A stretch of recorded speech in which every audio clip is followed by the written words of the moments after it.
Dark Desires, Complete Collection. Written by Lucia Jordan. Narrated by Lula Larkin. Book 1. Kara was nervous, twisting her long mahogany braid over her shoulder as she sat in Dr. Sinclair's waiting room. Stan really wanted her to try this, and her best friend Maggie had cheerfully said, "Why not? How can it hurt?" Kara secretly wondered why in the world her husband Stan was even interested in getting sex therapy. He never made sexual advances, and hadn't in 2 years. She tapped a sandaled bare toe on the hardwood floor of the lobby as she contemplated her relationship with her husband. There was always a pain in her when it came to Stan, especially after what happened 2 years ago. Sure, they weren't the madly in love typical couple even back when they met, but Stan betrayed her trust. Sex therapy. He brought it up so casually while she was reading on her tablet one night in bed. An odd night when they went to bed at the same time to enjoy the comfort of soft pillows while playing on their devices. Kara remembered the book she was reading even, and this was 2 months ago. Maybe not the title, but it was a biography about John F. Kennedy. Stan was resting next to her with his cell phone, playing a game, when he turned to her and said, "Mike's wife started going to a sex therapist." "Mike from the office? You mean Patrice?" she had asked. "Yeah," Stan said. "What's sex therapy for? Why did she need it?" "She wanted to open herself up more or some crap. You should try it. Patrice is seeing a woman in La Jolla. Apparently there are lots of these docs," Stan replied. "Why should I try it?" Kara's tablet had gone dark from not being used. "Why not? It's not like we have a sex life. I know I messed up, but it's been forever. We're still doing this thing. Let's get you all loosened up like Patrice." Kara remembered how loose Jenna Bala had been. "I want you to call Patrice and ask her about it," Stan said, interrupting her thoughts. "I don't need anything like that. Besides, what in the world would I say to a sex therapist? I can't imagine talking about sex to a total stranger," Kara said. In fact, the only person she did talk about sex with was Maggie. She'd known Maggie since they were teens, though, so it wasn't uncomfortable. Maggie had tried everything before Kara and gave her graphic details of her first kiss, her first fingering, her first blowjob, and losing her virginity to the high school's valedictorian. Usually, Kara had listened with intense interest, and then felt more at ease when she herself took those steps for the first time. Kara needed an instruction manual, it seemed, because physical love did not come naturally to her. Thinking of that had made Kara reconsider.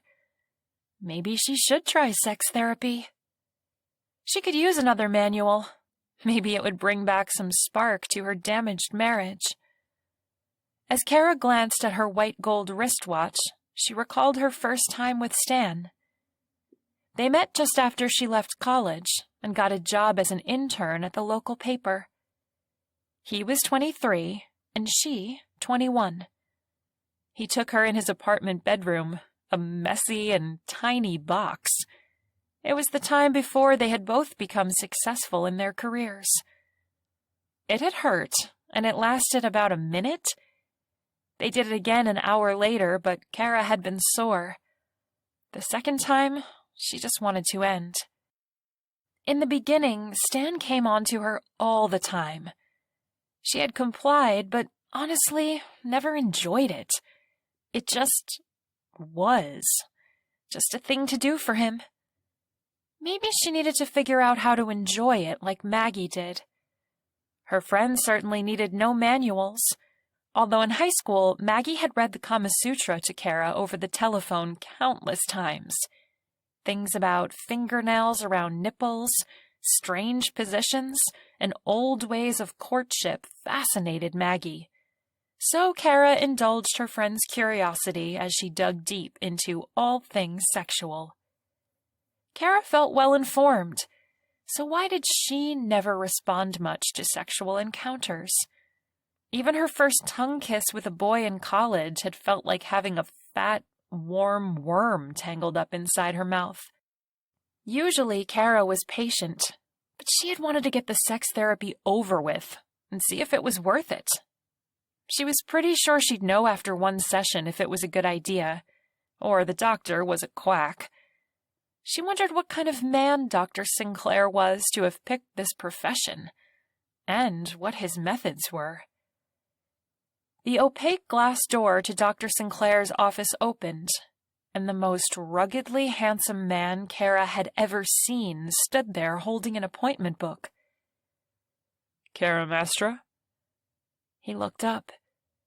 His black hair tumbled in loose curls over his broad, tan forehead as his lucid green eyes focused on her.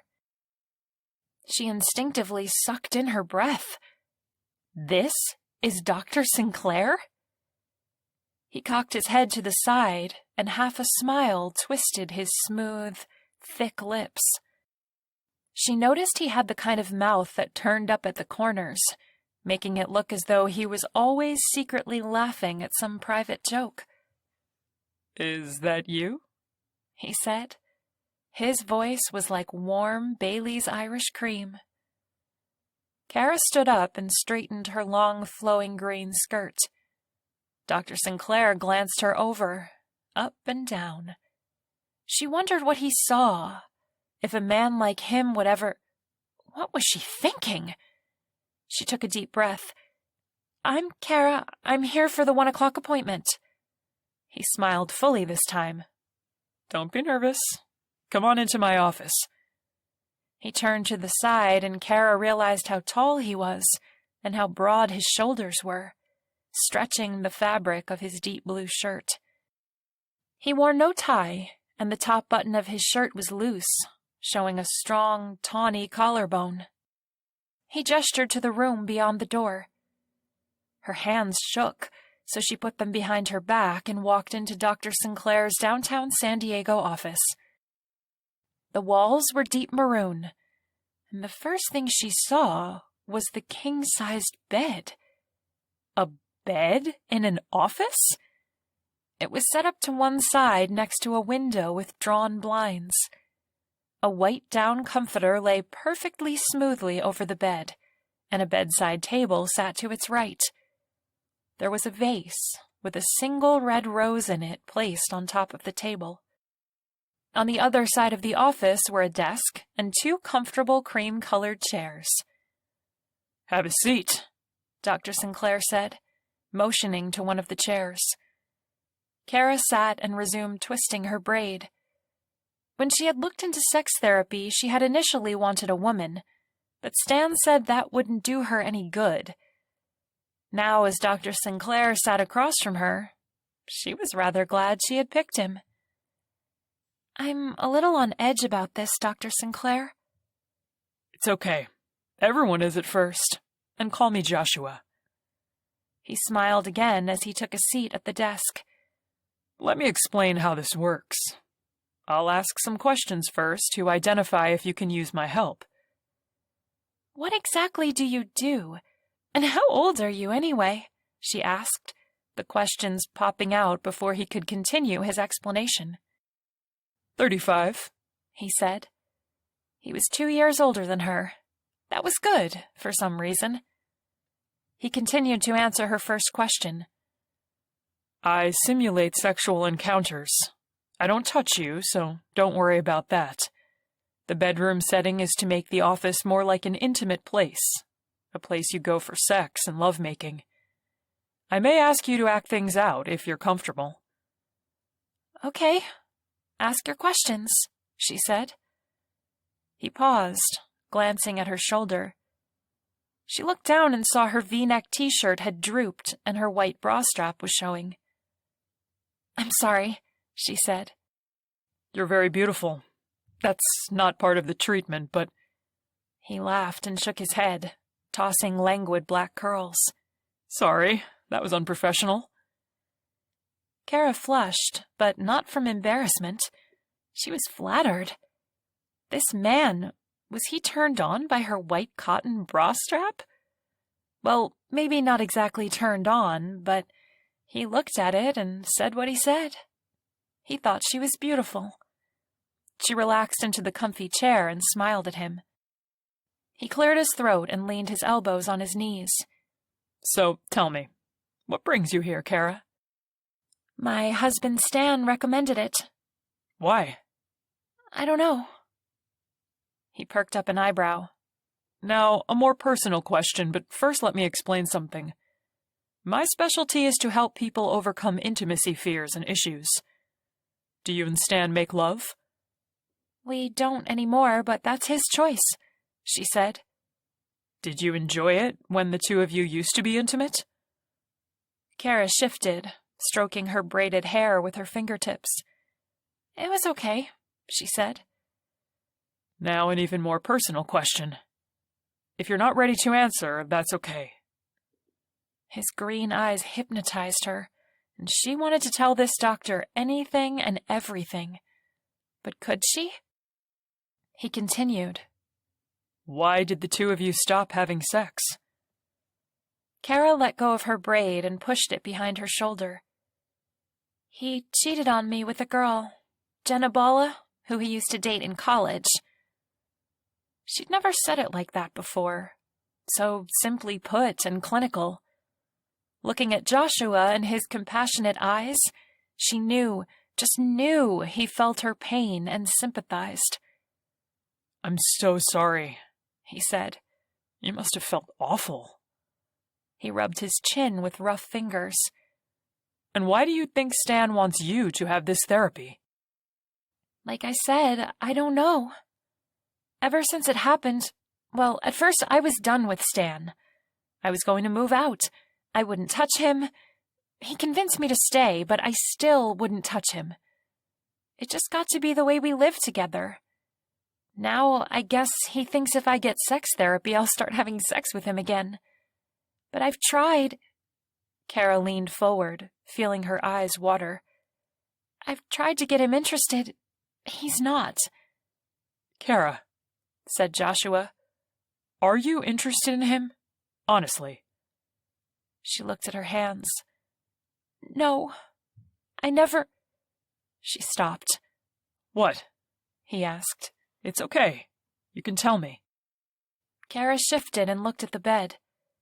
She had a weird, fleeting thought of Joshua throwing her down on that soft comforter and ripping her skirt up to her hips.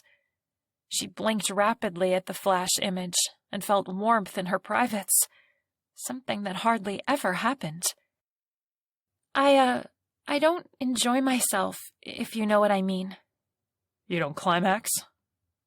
She was quiet for a moment, trying to erase the lusty image from her head. No, I never have, even by myself. I don't know what it feels like. His lips, was he smiling? So hard to tell, but his eyes were sympathetic.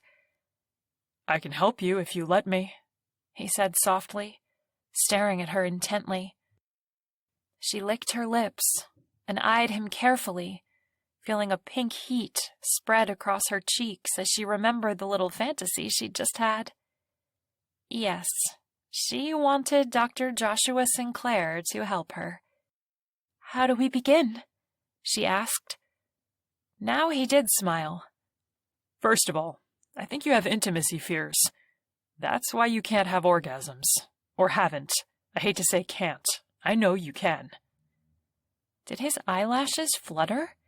His eyes certainly twinkled. Okay, maybe I do have some fears. Just what? I don't know how to get turned on. He shifted in his seat. That's why we do simulations. We'll find your inhibitions and turn them into something different. Together, we'll learn what turns you on. Kara shook her head. I've tried everything. Joshua tilted his head. Everything? Tell me what you've tried. I've done it both facing him and from behind, but I didn't like that too much. Not in the, doggy style. She blushed fully this time. Yes, she thought to herself, I can't even talk about this stuff without being embarrassed. But there was more to it than that. Telling him about it gave her ideas of doing things with him. But she never thought of men like that. Maybe it was just the setting, the idea of sex therapy, talking about sex, that had put ideas into her head. Kara, however, always tried to be honest with herself. She knew this man oozed sexual charisma. Maybe that's why he got into this field. He interrupted her private thoughts with, Is Stan the only man you've ever had sex with?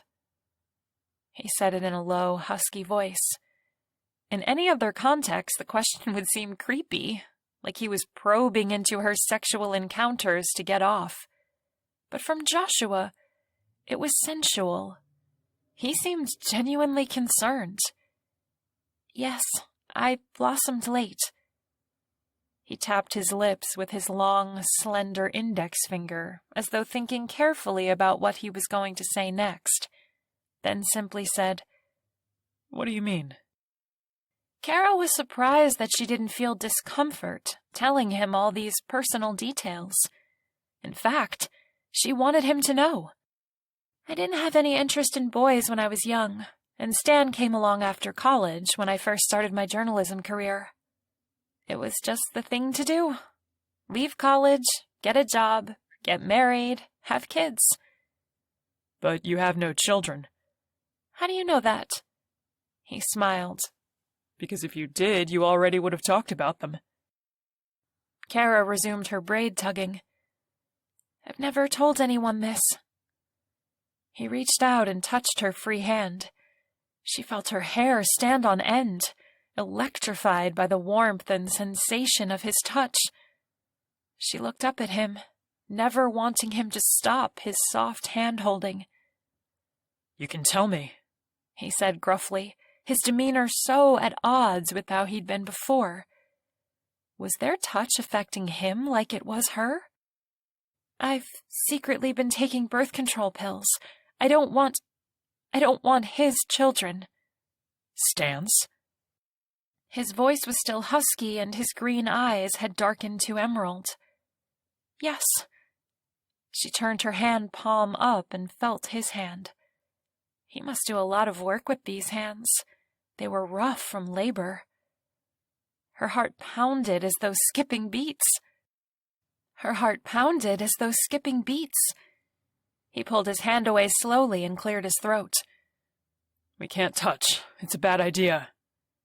But you touched my hand first, she said.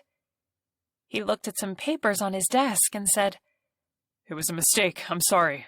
I'll be more professional. It's okay. It made me feel better. It actually made her hot. Hot was not something Kara was used to feeling from a man's touch. He abruptly changed the subject back. Why don't you want Stan's children? Now, this was the toughest to say aloud. But she was here. This was what she was supposed to do, wasn't it? I don't think I'm in love with him, but I don't know. Why don't you love him? He looked at her again, seeming almost angry for reasons Kara couldn't know. He's just the one who was there when it was time to get married. He doesn't listen to me. He doesn't care about me the way Oh, it's silly. Now Joshua changed back to being understanding and almost worried about Kara. How do you want to be cared for? It really is silly, but I want to be a goddess. I think for him it was the same as for me. I was just there. A woman as gorgeous as you? I doubt it. That's the second time you've told me I'm pretty. You're more than pretty. He smiled. You're a knockout, and you should be someone's goddess. She smiled back at him. Thanks, she said softly, secretly thrilled that he found her looks alluring. What was happening? Why was she flirting with him? And even worse, why was he flirting with her? Did he do this with all his patients? Suddenly she was on her guard. although her white cotton panties might have to be changed when she got home. What is it? He said bluntly, sensing her sudden defensiveness. Do you tell all the women you work with these things? His face turned to stone. No, I've never said it to women or men I work with. Kara pursed her lips. Then she couldn't help herself. She giggled at the thought of big, strong Joshua Sinclair holding a man's hand and telling him he was beautiful. He laughed with her. See? This isn't so bad. How do you feel? I feel good. And she did. She believed him. There was some kind of chemistry here she couldn't understand. Some feeling between them she didn't know she had been longing for all her adult life. But how could this be? They just met. Good, he said. I'd like to go back into our other topic. Things you've tried. Sounds like you haven't done anything too experimental. No, I haven't. It was true. She'd never wanted to, but looking at Joshua made her have second thoughts about what she would and wouldn't do in the bedroom. Why was he affecting her this way? Do you have any fantasies? She just had one moments ago. Sometimes. Will you tell me about it? You don't have to if it makes you too uncomfortable. Kara folded her hands, trying to hide her trembling. I had one the other day. A man without a face takes me, even though we've just met. He throws me on the bed and pulls up my skirt. And then what happens? He leaned back and folded his own hands. She glanced at the bed. That was it. Do you want to simulate it? He asked in a soft voice. How do we do that? He smiled. You can use the bed. Just act it out as though that man is with you. Kara paused, feeling that hot sensation inside her. Just the idea of Joshua looking at her doing that turned her on. It also scared her. But that's what she was here to get over, her fears of intimacy, right? Okay, she said. I'll act it out. She stood up and walked to the bed, then turned to face him. He pushes me down like this.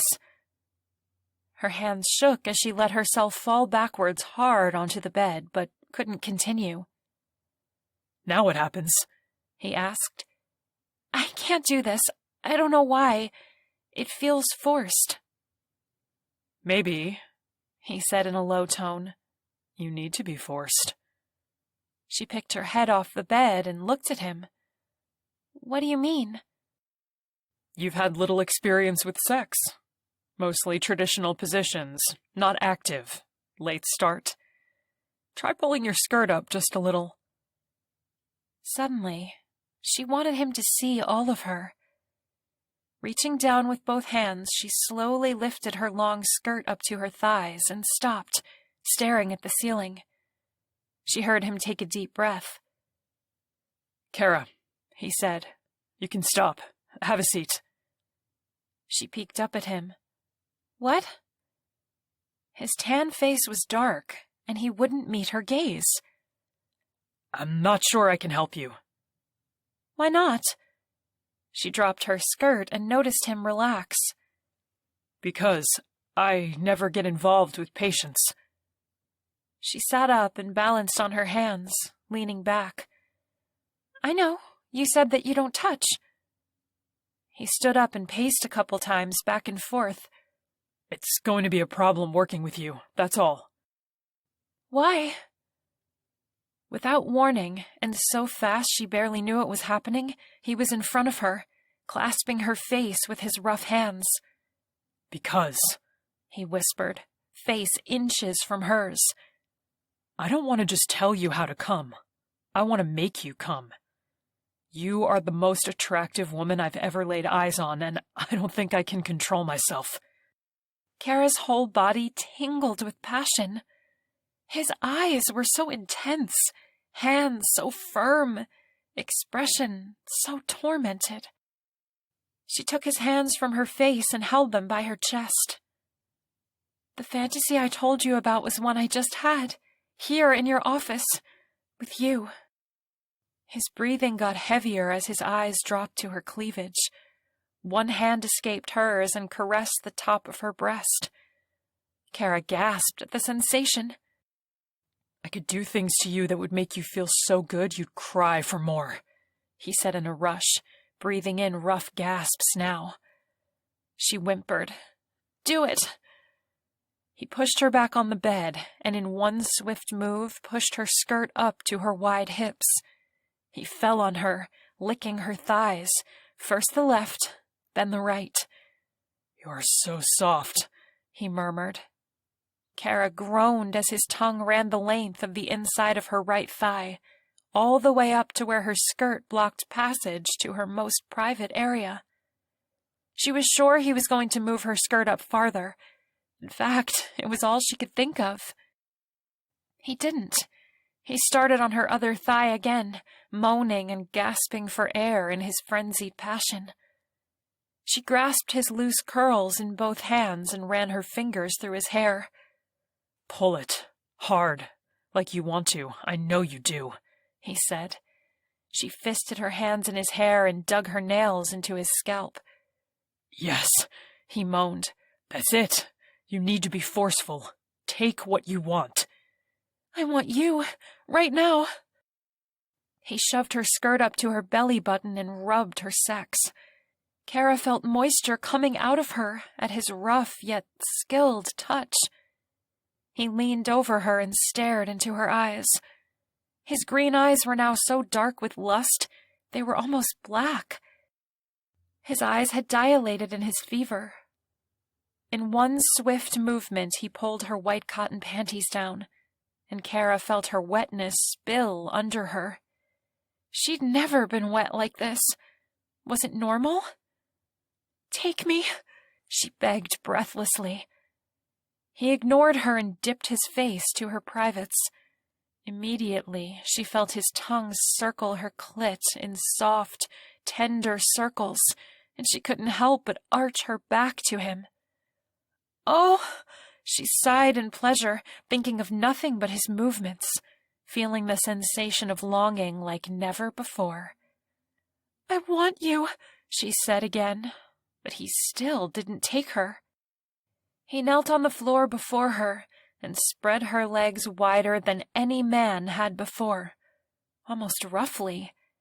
Then he buried his face into her pussy and suckled her clit as he slipped a finger inside her. Kara's face and chest were hot, as though she'd been in a sauna. She writhed and begged for more, for him to stop, and then for more. He didn't change anything except to push another finger inside and move both fingers in circular motions as he nibbled her clit. She felt a mounting, swirling sensation in her lower belly and tossed her head from side to side, tears streaming down her face at how good it felt, how good he felt, and yet she wanted to rush him inside her. For the first time in her life, a man was just taking her, licking her in the most delicate of places, but conquering her by not allowing penetration and sex. Please, she begged again, come inside me. Finally, he lifted his head and eyed her with a wicked expression. No, you're going to come my way, and soon. I know you want to. You never have, and now you're about to, and I'm going to give it to you, and you're going to love it. He dropped his lips down to her clit again, and his fingers resumed their magic swirling. Everything went white as she moaned. Sweat poured over her body. She squeezed his hair harder, and then felt her heart hammer in her chest. She could barely breathe, but she managed to call out his name as a strange building pleasure rose inside her. And then her body spiraled out of control. She writhed and ground her hips against his face, crying out, feeling the orgasm rock her entire body. Her hands grabbed his shoulders and pushed him further into her, and he moaned as he licked the juices coming out of her.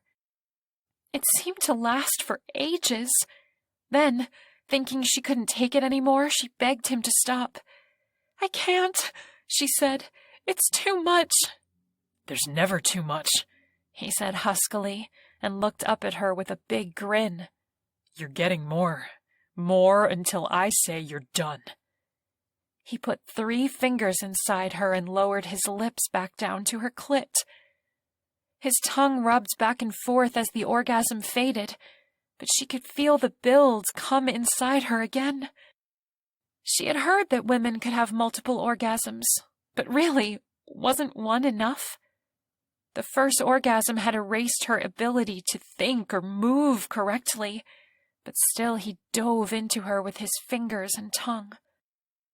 The climax came again, and this time she could feel the walls of her vagina moving, the muscles contracting in an extremely pleasurable way.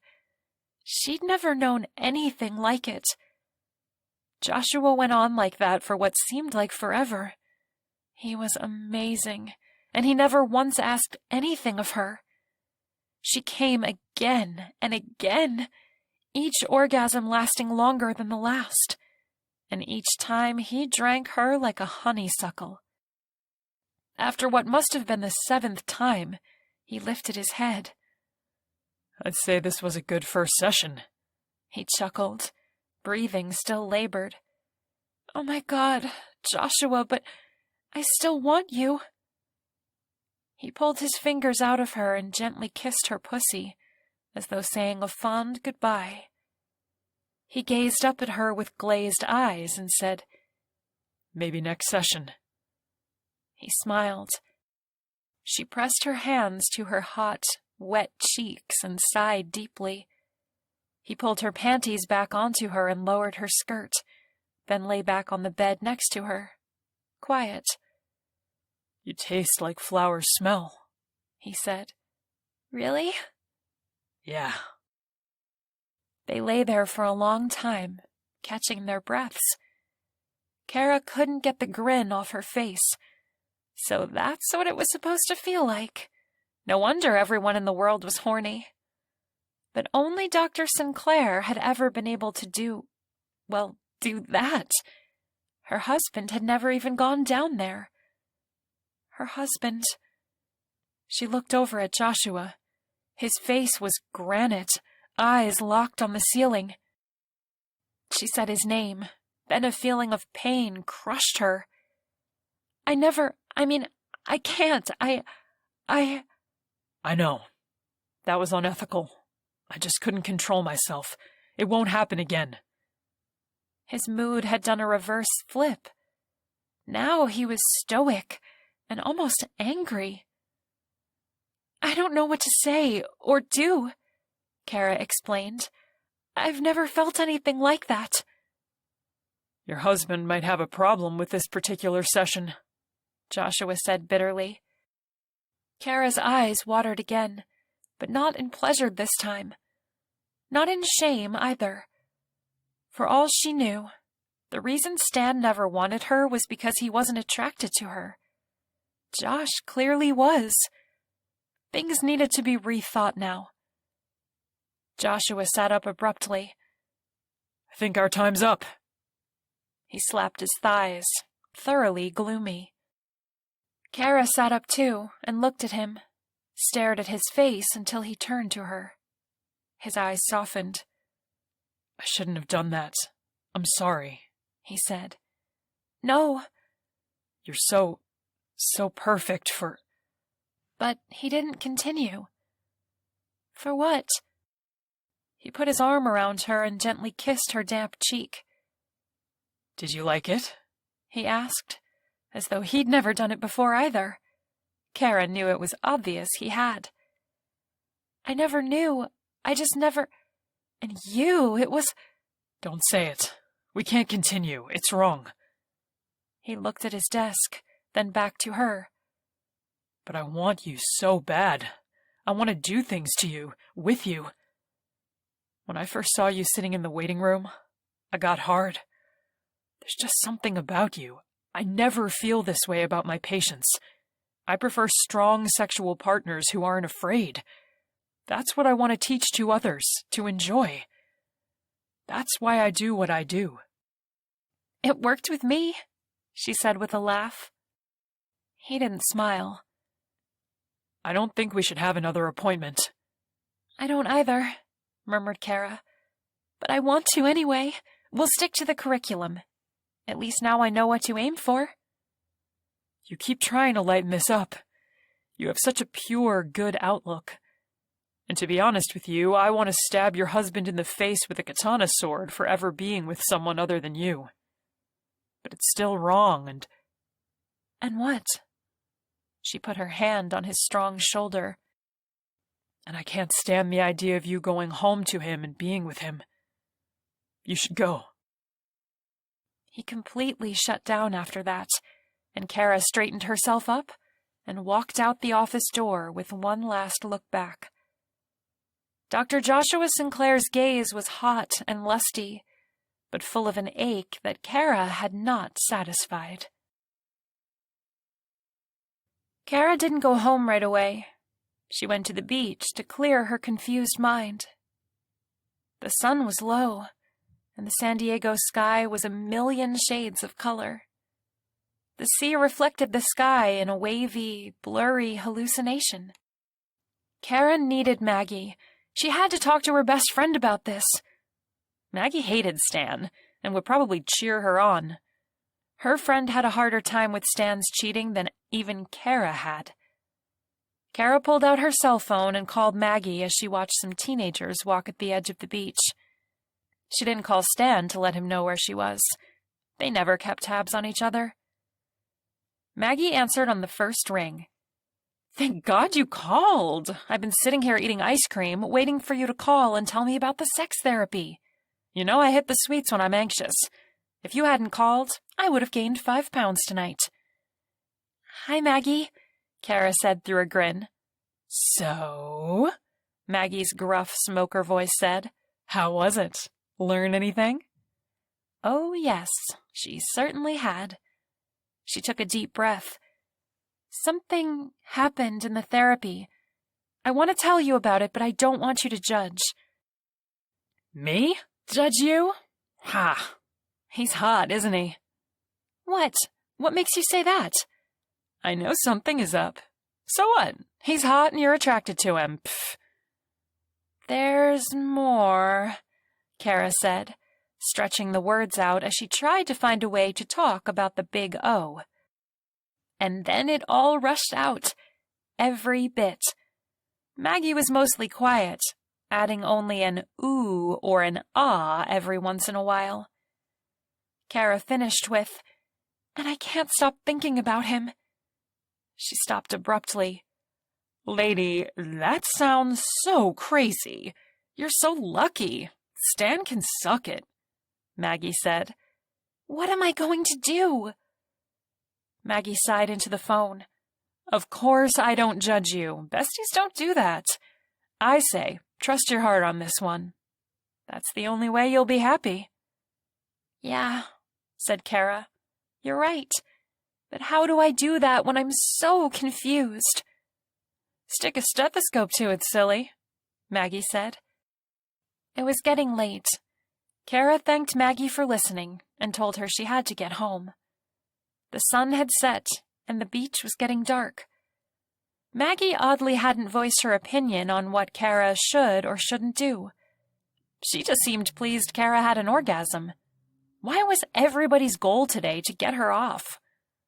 Well, it had worked.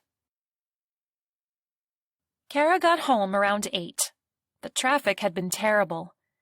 Stan wasn't home yet, but the living room light was on. Kara swore she had turned it off in the morning before she left. She walked to the kitchen, turned on the light, and went straight to the wine rack. She chose a nice Pinot Noir and took a red wine glass out of the cabinet. She took both the newly opened bottle and the glass to the living room and sat on the plush sofa. Stan's laptop sat on the coffee table. Kara felt like losing herself on the internet, but she was too tired to go get her own laptop from the bedroom, so she sipped her wine and sunk back into the sofa. Anyway, she told herself, she left computers at work. She typed enough as it was. But still, she eyed Stan's laptop and considered indulging. She wanted to Google Dr. Joshua Sinclair. She sipped deeply at her Pinot, then put the glass down and picked up the laptop. She opened it and clicked Enter on the login screen. Stan's laptop requested a password. He never had a password on it before. Well, that's odd. Kara heard footsteps on the stairs coming down from the bedroom. She sucked in her breath. Was there an intruder in the house? She let out a yelp as Stan came around the corner. "Oh, you scared me to death. Your car's not here," she said. He smiled. What are you doing with my laptop? "Too lazy to get my tablet? What's up with the password?" Krista asked me to put one on there. Krista was Stan's younger sister. She said her kids look at all the wrong stuff on the internet, and I leave my computer lying around the house. Was at her place, got off early, had a few beers. Krista gave me a ride home. "Oh, well, what's the password?" He sat down next to her and sipped her wine. I'll get you your tablet in a sec. I know you like it better. I want to hear how therapy was. She looked Stan over, his wavy blonde hair combed neatly to the side for his job at the law firm, his faintly wrinkled white button-down with the top button undone, and tie long gone.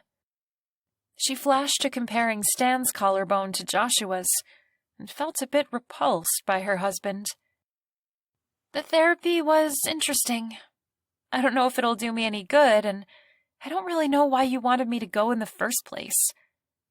She didn't usually speak so bluntly to Stan, but the sick feeling in her stomach at the thought of him coming on to her, unbuttoning that shirt more, made her want to turn him way the hell off.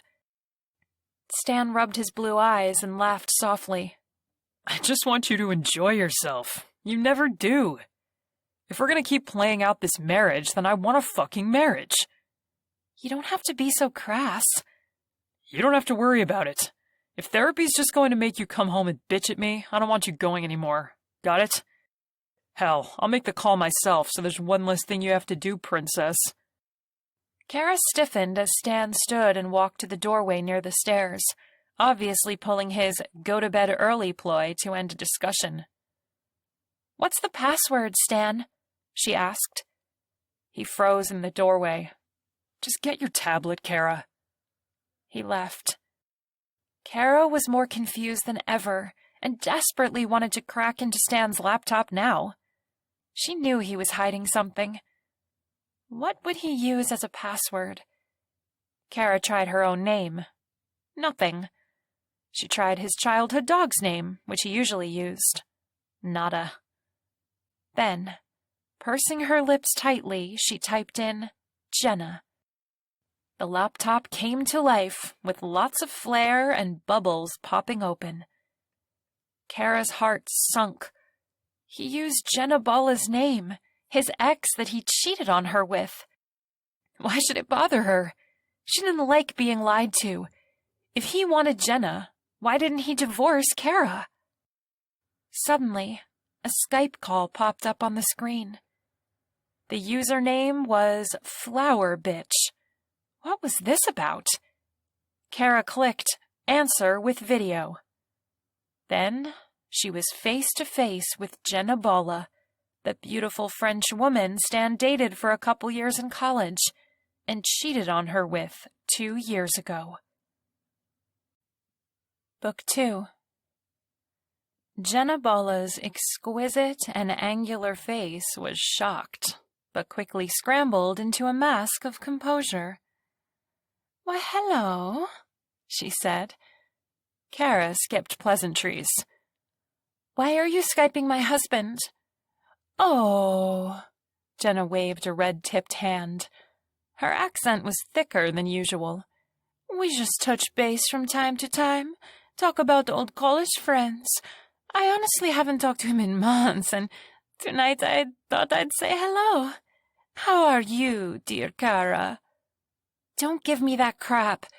Are you two—" Kara's hands shook in fury. So that was the reason for the password. Stan was in contact with Jenna again. But if that was the case, why in the world was he trying to get Kara to open up sexually? No, no, no, mon chéri. Jennabala smiled delicately and shook her brown curls. You have it all wrong, darling. It's nothing. Where's Stan? I would so very much like to talk to him. Her eyes became challenging slits of female coyness. Goodbye, and don't call again. Kara slammed the laptop shut. She couldn't believe it. What was Stan doing? Was she overreacting? Sure, old lovers sometimes kept in touch, but the password, how quickly Jennabala had called, bad signs. Kara wished she hadn't hung up so soon and had really given Jenna a piece of her mind. But Kara wasn't that type, and to be honest, the lying hurt more than any possible romantic entanglement between her husband and the French harlot. She sipped her Pinot and let her mind wander, anger easing out of her and leaving a dull, stupid feeling inside. She'd been tricked again. But how could she be sure? Then she remembered Jennabala's shocked expression when she saw Kara's face. Something had to be going on. But now Kara also had something private. And with that thought, Dr. Joshua Sinclair's dark eyes full of passionate lust came into her mind. She felt warm all over. Stan planned to stop her sessions. Sure, let him. Kara knew where the office was. Stan could call and cancel her sessions, but that didn't mean Kara couldn't go to Joshua and at least tell him this new development. Would he care? She thought he would, or at least she hoped. She finished her wine glass and sneaked upstairs to get her tablet. Stan was snoring. Once back downstairs, where she intended to sleep, not for the first time, she opened Google on her tablet and looked up the man who had flipped her ideas of eroticism upside down in 30 minutes. The first thing she found was his professional website. He wore the half smile in his picture. Just seeing his image made her flush, thinking of his lips pressing into her down there. How she writhed, moaned, and came over and over. She read his bio.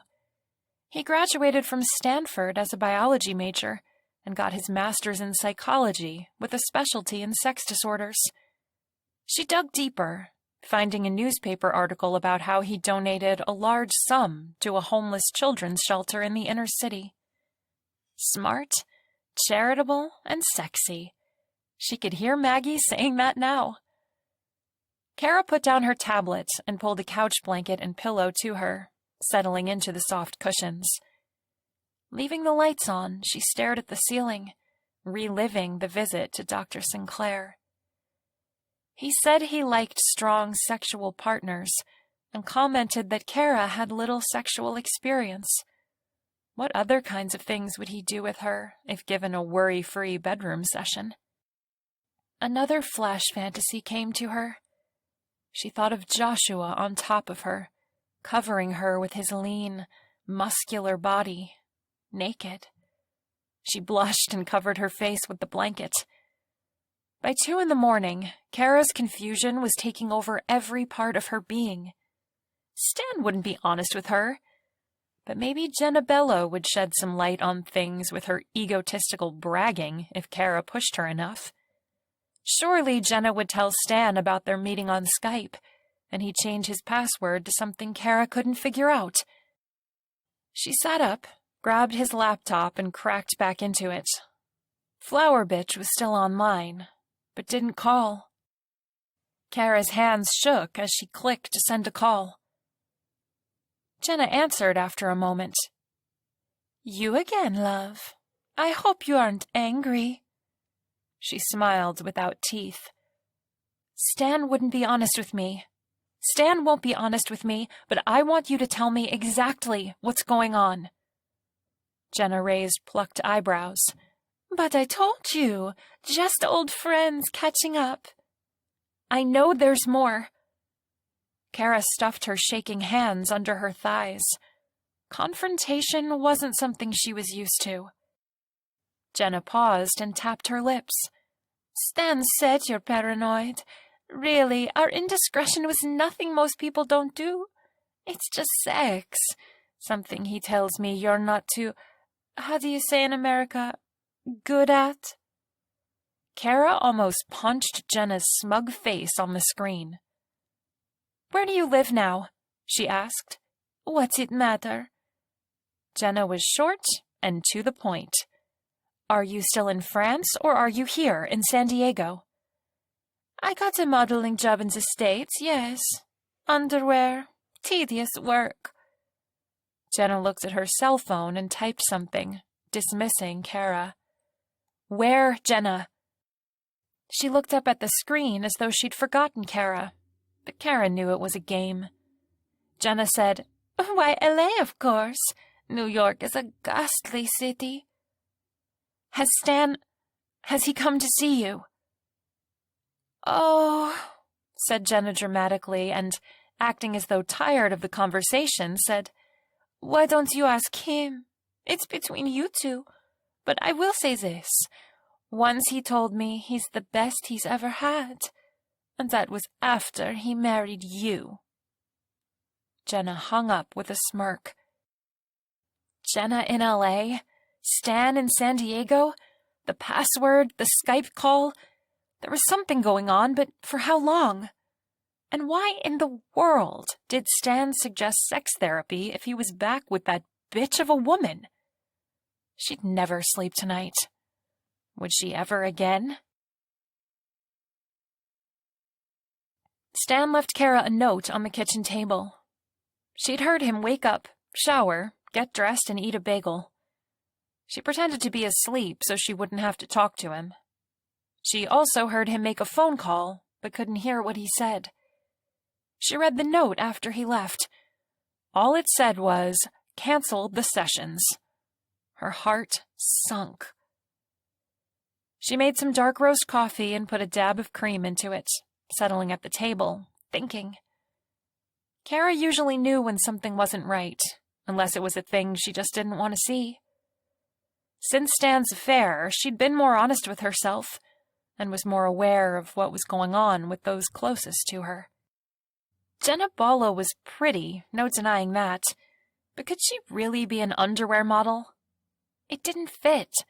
She'd been a waitress all through school, studying communications. Kara had never heard of her even having a single modeling gig, much less landing one in LA showing panties and bras. Kara had never been the type to do something about issues in her life, but as she showered and dressed, she knew she had to see Dr. Sinclair again. She took time with picking out clothes, deciding on a red button-down shirt tucked into dark jeans that showed the curve of her bottom. She also dug through her underwear drawer and pulled out a set of matching black bra and panties.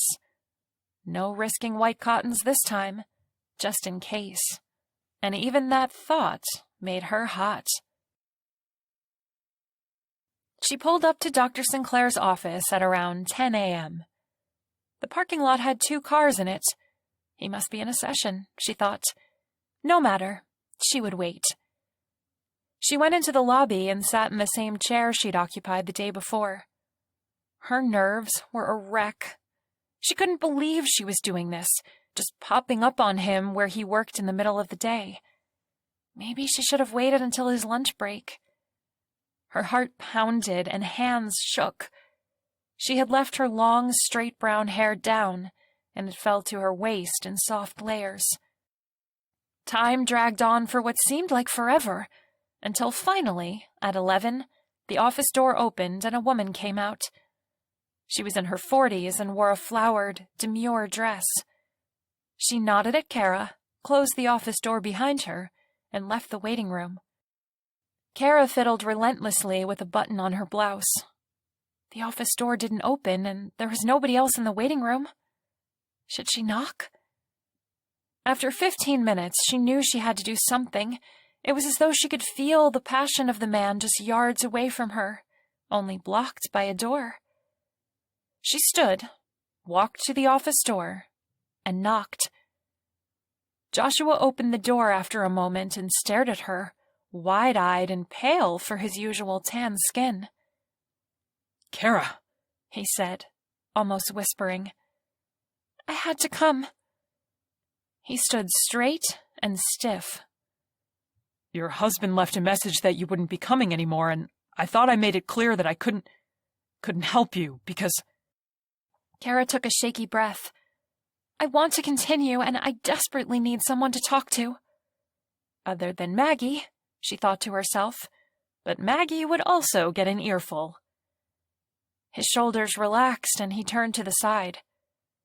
Come in, he said quietly. Kara entered the office and sat in a cream chair. Joshua sat across from her at the desk and loosened the top button of his green shirt, which Kara noticed made his emerald eyes pop. He leaned forward and crossed his hands between his knees. Why are you here? Suddenly, Kara couldn't find words. She just stared at him, blushing, thinking of where those soft lips had been last time she was here. It's okay, he said. To be honest, I'm really glad to see you again. His expression softened. Did something happen? In a rush, she told Joshua all about her dealings with Stan's laptop password and talking to Jenna Bala. He listened carefully, never taking his penetrating gaze from her eyes. Kara finished with, I'm not a paranoid person, but I think they have something going on again. Am I nuts? What do you think? His eyes slid over her long hair and down to her thighs. She smiled a bit, enjoying the look. I don't know, Kara. Why did Stan call and cancel our meetings when you and I had decided not to do them anymore? Didn't you tell him? Kara shook her head. You said to stop. I still want the therapy. But I told you, he said, his expression hardening. I can't help you.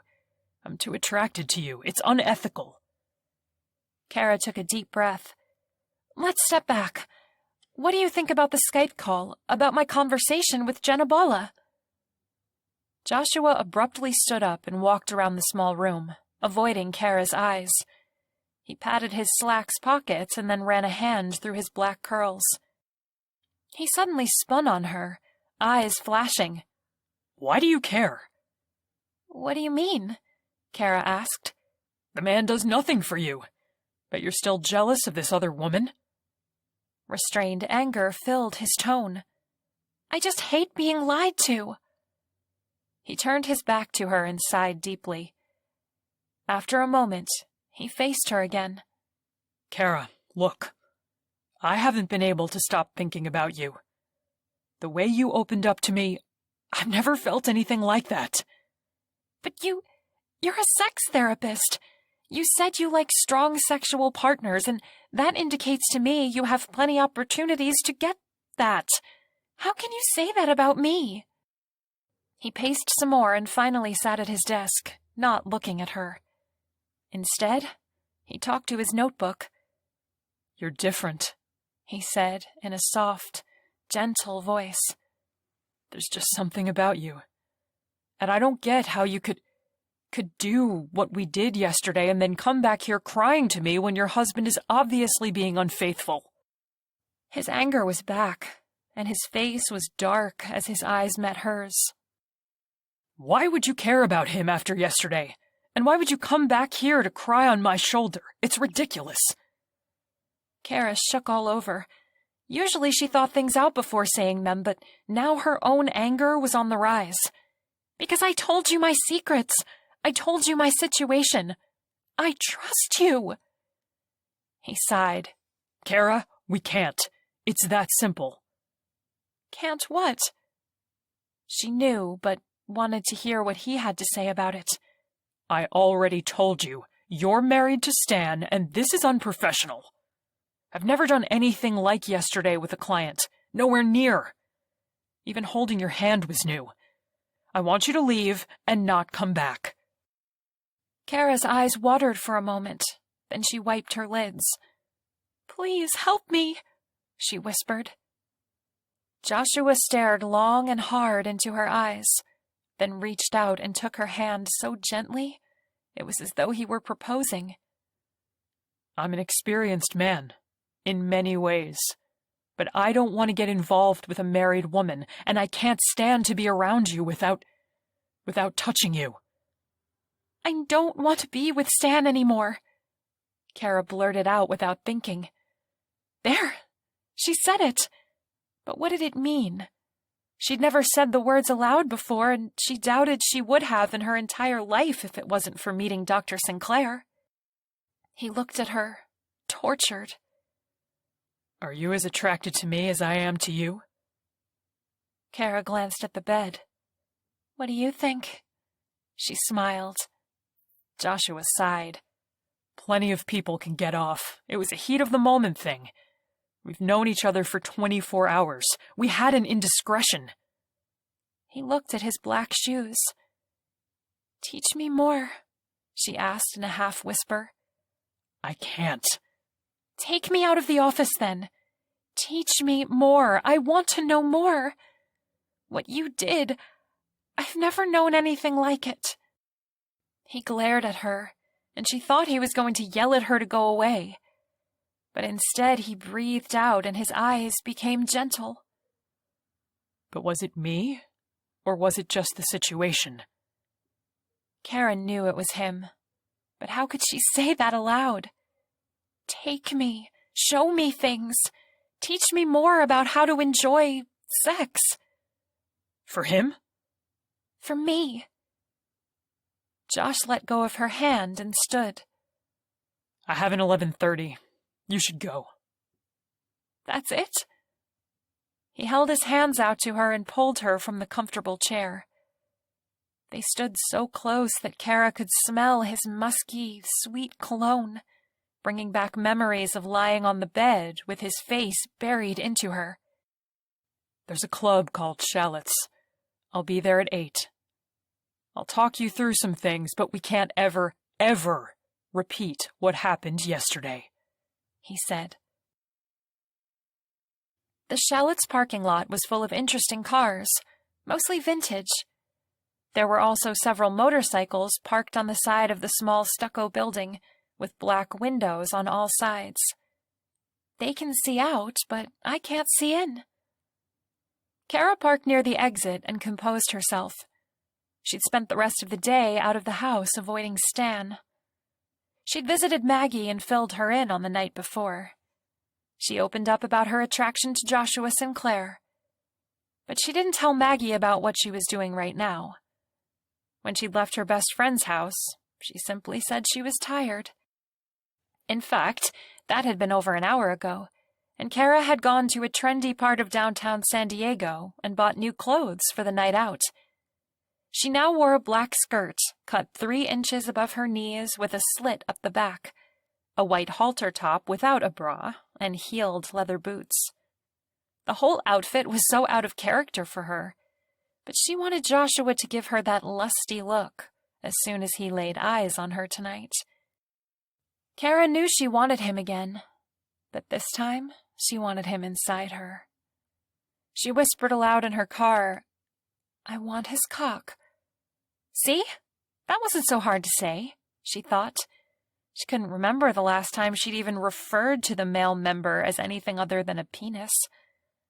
But it was more than that. It was him who made her want it.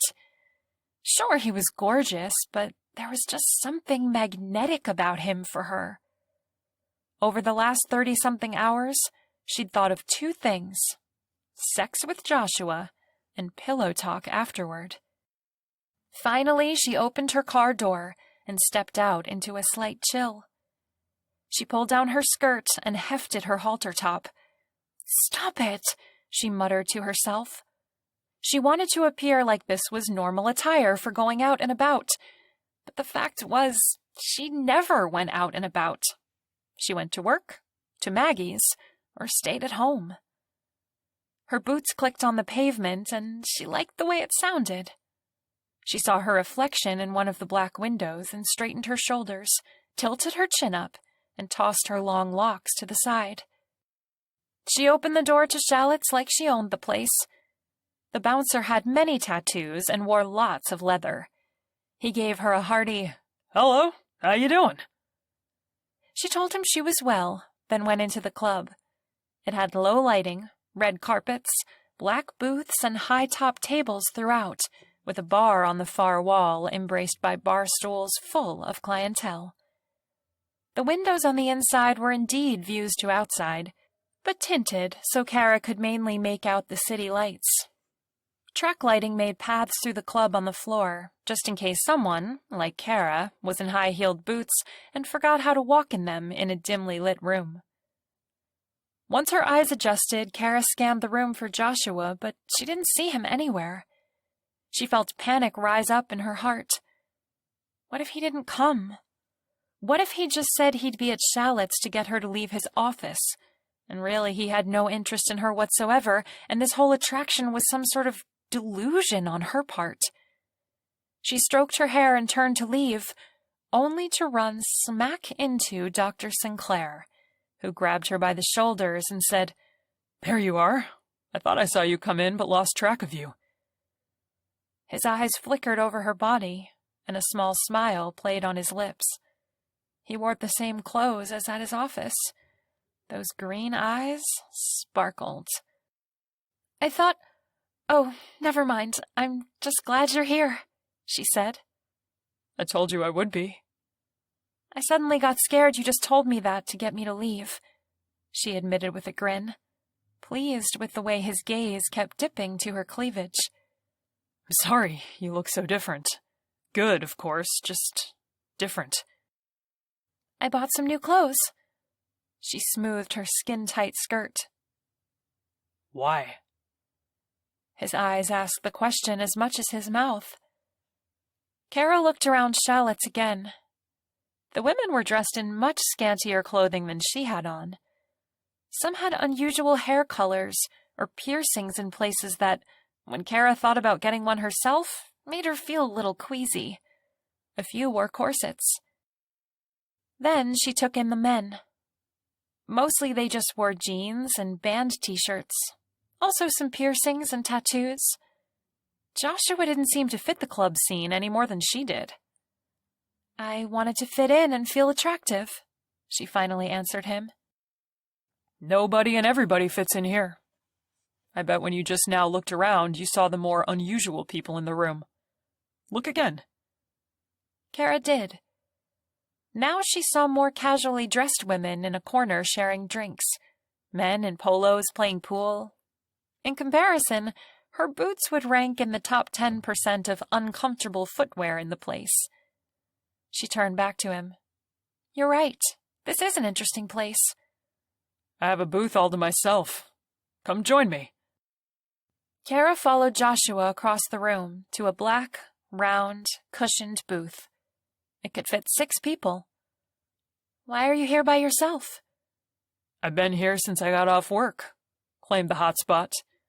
"Have you been drinking for 3 hours?" "I've had 2 beers. I like coming here for the live music." Kara only heard digital radio coming through the overhead speakers. "Where's the band?" Joshua pointed to the right side of the bar where a small stage was set up. Amps and instruments lay on the stage in the chaos that is musicians' standard idea of neatness. "They're taking a beer break," he said. "Local band, indie rock. I've seen them a few times. Bought their vinyl."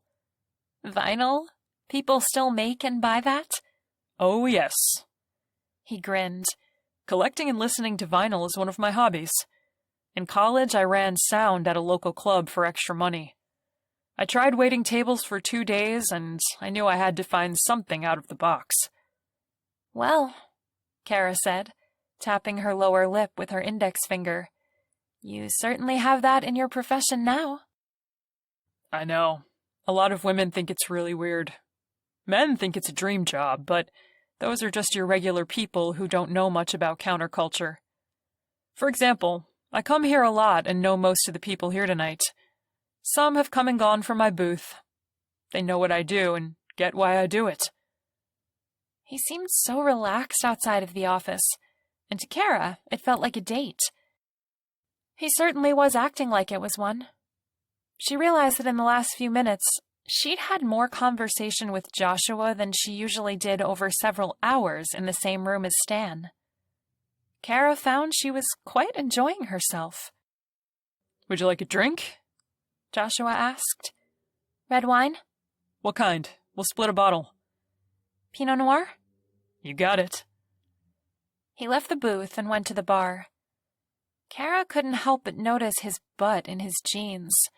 She'd never gotten a good look at it before, and it was spectacular. She blushed at her imaginings of seeing him without pants walking away from her as she snuggled in bed after a perfect romp. He came back with 2 red wine glasses and an open bottle of an expensive Pinot.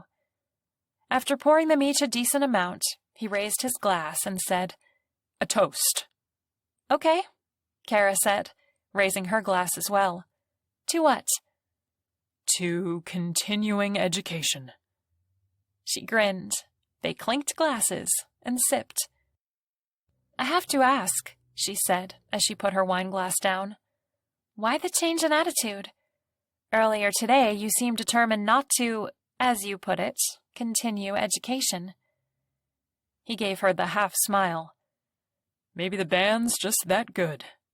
Maybe you've had more than 2 beers since you've been here. She pointed her finger at him. Nope. On that count, I'm innocent. You can accuse me of whatever you like right now, and I'll tell you if I'm innocent or guilty. He twirled the stem of his wine glass to let air into the drink. Kara thought hard. She never was good at flirting. Maybe she should just be direct. Are you guilty of wanting to do what we did again? Her heart fluttered that she had actually asked such a question. He laughed. What do you think? Guilty. She smiled and relaxed. Are you having innocent thoughts right now?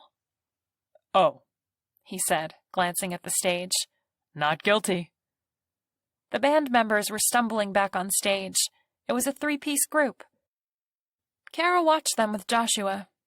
She was so happy that he was at ease with her. Why hadn't she ever found anyone like this before? She had never felt such connectedness and pleasure in a man's company before.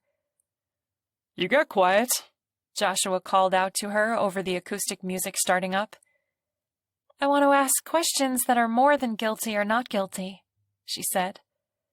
He sipped his wine and said, Shoot. When you say you like strong sexual partners, what does that mean exactly? She held her breath, waiting for his response. I like experimentation, he said. Different positions, bondage.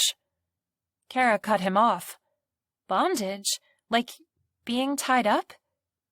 He shrugged. That and tying someone else up. He leaned close and said mischievously, Maybe a little ass slapping once in a while. A good spank never hurt a consenting adult. Kara blushed deep red, but not because of what he said.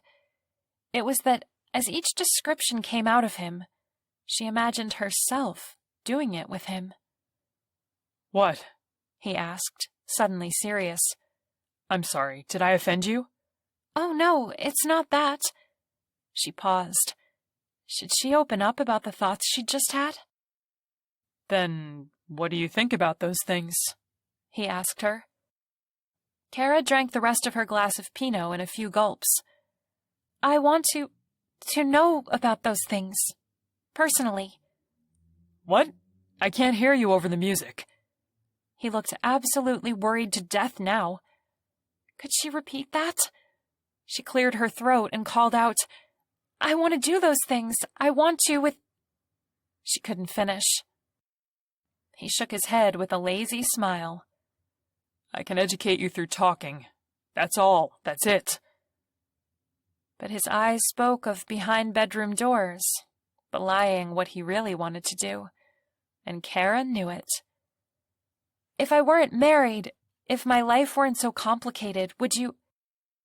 His face darkened and his gaze ate into her heart. I wouldn't hesitate to pleasure you at every chance I had. She felt that familiar moisture in her black lace panties. Can't we pretend? For one night? She asked. We already did that. I did. You didn't. You didn't get anything out of it. I want to... What? He asked. Say it. Say the words to me, Kara. He was so serious that she thought if she didn't tell him the truth, he'd know and walk out. His gaze was intense. She slid over to him in the booth and said low in his ear, I want to make you come like you did for me. He let out a long breath and looked at his hands on the tabletop. He turned to her, staring her down, and took her hand. Let's get out of here. Kara followed his car to his office. She had no idea what to expect. How could it get any better than the last time they were intimate in the sex therapy office? Once they parked behind the building, Kara silently followed Joshua up to his lobby, where he unlocked the door.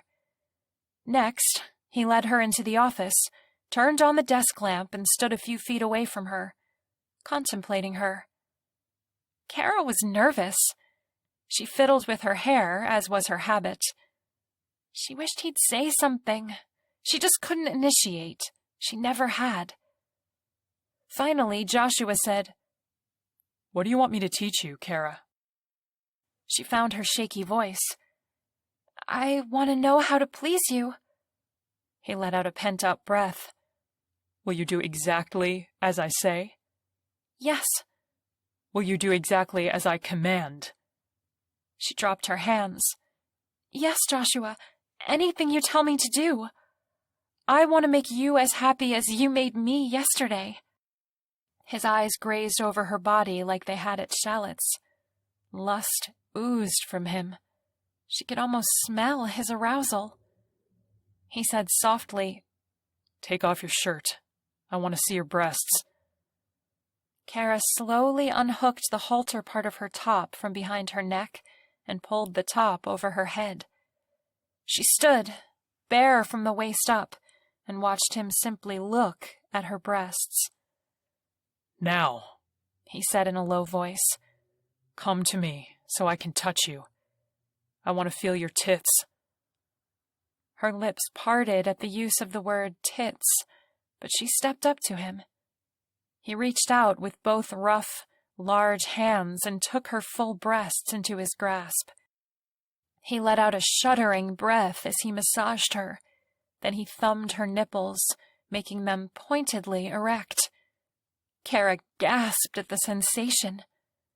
You're perfect, just like I've been imagining for the last day and a half.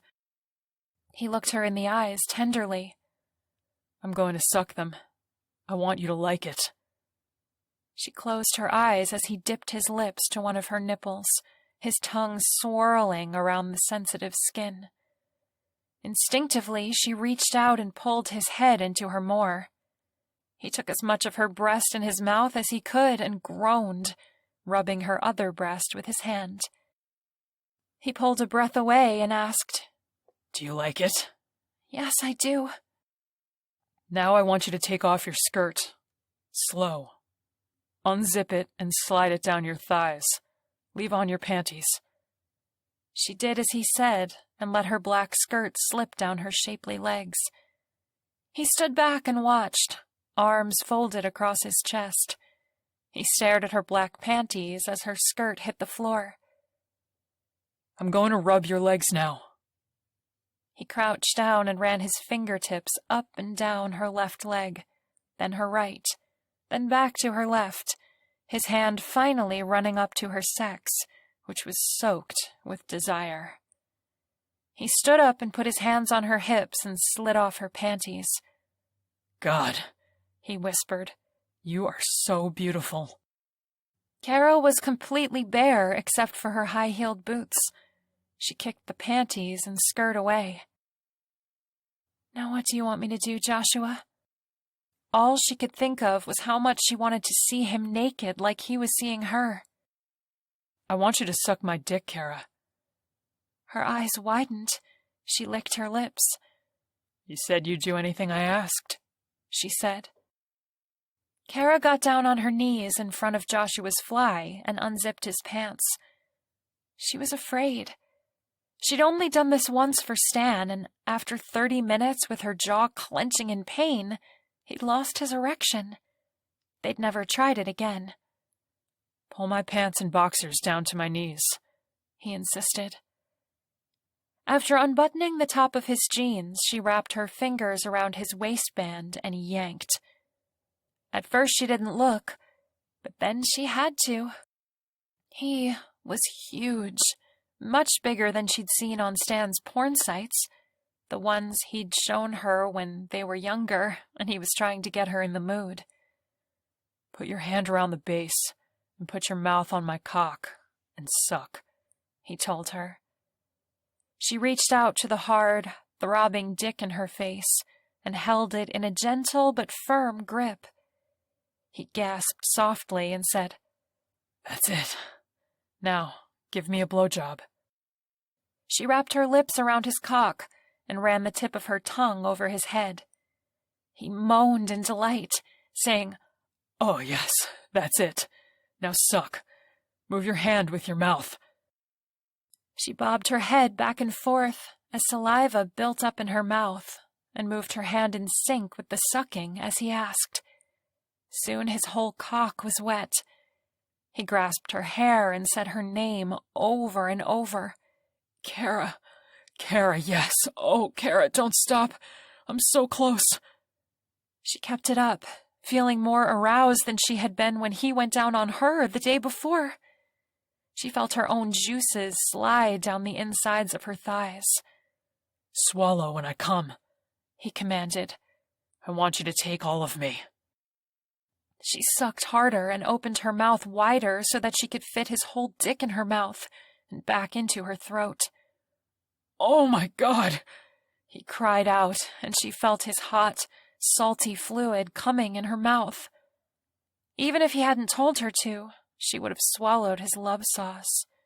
She wanted any and every part of him inside her. He pulled her up, still breathing heavily, and said, "Lie down on the bed." Kara was confused. "You mean we're not done?" "I have more instructions for you. Consider it a bonus class." "But you just... I thought..." "Lie down, Kara. On your belly." She did. She heard him open a desk drawer. Then he was behind her, and he said, "Spread your legs. Wide." She did, feeling completely exposed and loving every moment of it. She heard a vibrating sound behind her, and then Joshua stuck a large vibrator into her pussy. She cried out from the sensation of being entered when she was so wet, and by something that actually vibrated. "You'll like this, and that's an order," he said. She felt him twist the vibrator, and a little buzzing nub massaged her clitoris. Wave after wave of physical pleasure racked her insides, and she heard him breathing just as heavily as she was. He moved the toy in and out of her, careful to not let the clit stimulator ever leave its home base. She couldn't help it. She humped the bed and the vibrator, her ass bouncing on the bed as that new, yet now familiar build rose inside her. "Now you're going to come," he said in a husky voice. "Oh, oh!" Kara writhed to the motion of her orgasm, climaxing harder than she had yesterday. He slapped her ass and it set off another orgasm. She was in ecstasy. "I can't take it anymore," she cried out as the pleasure eased. She felt a blissful peace come over her. She had pleasured him with her oral skills, and he had returned the favor with his dildo and the special clit nub. "You can roll over now," he said with a chuckle. She did, but stayed splayed out. Her muscles were useless. Joshua got on the bed next to her and pulled her into his arms. He'd already fixed his pants, but Kara was still just in the boots. "How was the lesson?" he teased. I don't know. You tell me. Did I pass? You scored bonus points. I give you 102, A++. He stroked her hair, feathering it out over her bare side. You've obviously done that before. She decided to be honest with him and told him about the one-time failed attempt. What the hell? Is this guy gay? He might be gay, Kara. No, she told him. I actually walked in on him and Jenna. That's how I found out. He had no problems with her, and he loves porn where women get cum all over their faces. But he couldn't with you. I guess not. I have to tell you something, though. Tonight, with you, I got so turned on just tasting you, having you inside my mouth. I think I dripped my juices on your office floor. He laughed, and she loved the sound of it so much that she laughed too. They giggled for a while, and each time one would stop, the other would start, and the laughter would take over again.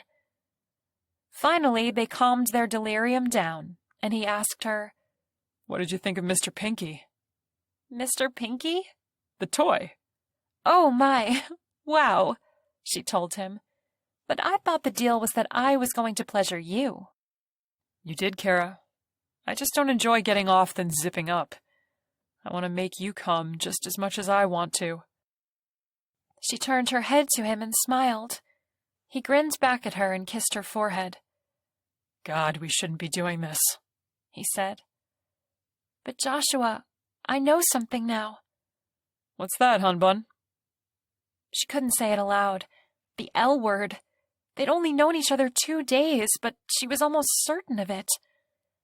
I'll tell you later. I have some things to fix. Like your clothes and lipstick? He asked. She slapped him playfully on the arm and sat up. Yes, like that. Kara got dressed, unable to get the smile off her face. I do have to go home, but I don't want to. Quietly, he said, I don't want you to either. I don't know what it is about you, but you're making me break all my rules. About everything. I'm breaking my own rules, too. But with you, it's as though those rules were meant to be broken. He smiled sadly at her. I wish things were different. Kara thought to herself, maybe they can be. For the first time in her life, other than with her journalism career, she knew what she wanted deep in her heart. She left Joshua still lying on the bed and went home, taking back roads, flushing with thoughts of Joshua commanding her to do things with him. By the time she pulled into her garage, she was mentally prepared for what she had to do. Stan was on the couch staring at his laptop when Kara came into the living room. He looked at her oddly. What? She said, defensive. You hacked into my computer? You figured out my password and fucking called Jenna? Kara looked away from him and sighed. Look, I don't care about that. Whatever is going on with you two, you can have it. Stan stood up, and his face turned red with fury. You give me no privacy whatsoever. You don't even trust me. I said I don't care. I have to tell you something. Right. Sure, you don't care now. But when you need to hold something against me to boost your pride, you'll pull it out of the closet, dust it off, and shove it up my ass. Stan, stop, she said, holding out a hand to silence him. It's over. I'm in love with someone else. She said it. The love word. And she knew it was true, but how could it be in such a short time? Stan was stunned into silence, then burst out, Who the fuck are you in love with? Kara looked up into his blue eyes, dark with anger. Dr. Joshua Sinclair, the sex therapist. Book 3. Stan's eyes bulged. In love? In love? In love? With him? In a fucking day? I always knew you were a little flighty, but give me a damn break! By now, he was screaming. You don't get it, said Kara, her voice quiet. We're not working, Stan. I know you have something going on with Jenna, and I can't see why we're even together anymore. I made a vow. You did too. Doesn't that mean anything to you? You talk about sex with some stranger and now you're in love? His face had turned red to the roots of his blonde hair. A vow you already broke, Stan, and I think you're breaking now. What is it? Why don't you just go be with Jenna? Kara said angrily. Stan lowered his head, seemingly trying to control his fury. He put both hands over his face and said in a low growl, Did he touch you? Kara said nothing. Stan looked up. He did, didn't he? Now you think you're in love. I bet that son of a bitch does that with every semi-attractive woman who sets foot in his office. You really think you're anything special to him? I know I am, she spat out without thinking. We have a bond, something I've never felt before. She paused for a moment. Even with you. Especially with you. Stan raised an open hand and almost swung at her, but stopped at the last minute. You bitch. We're getting that divorce, and I'm taking you for everything you have. You admitted adultery, and just ensured you'll be broke, and believe me, Mr. Charming sex therapist won't want anything to do with you once you're living on the streets. You cheated on me too. But you have no proof. My word against yours.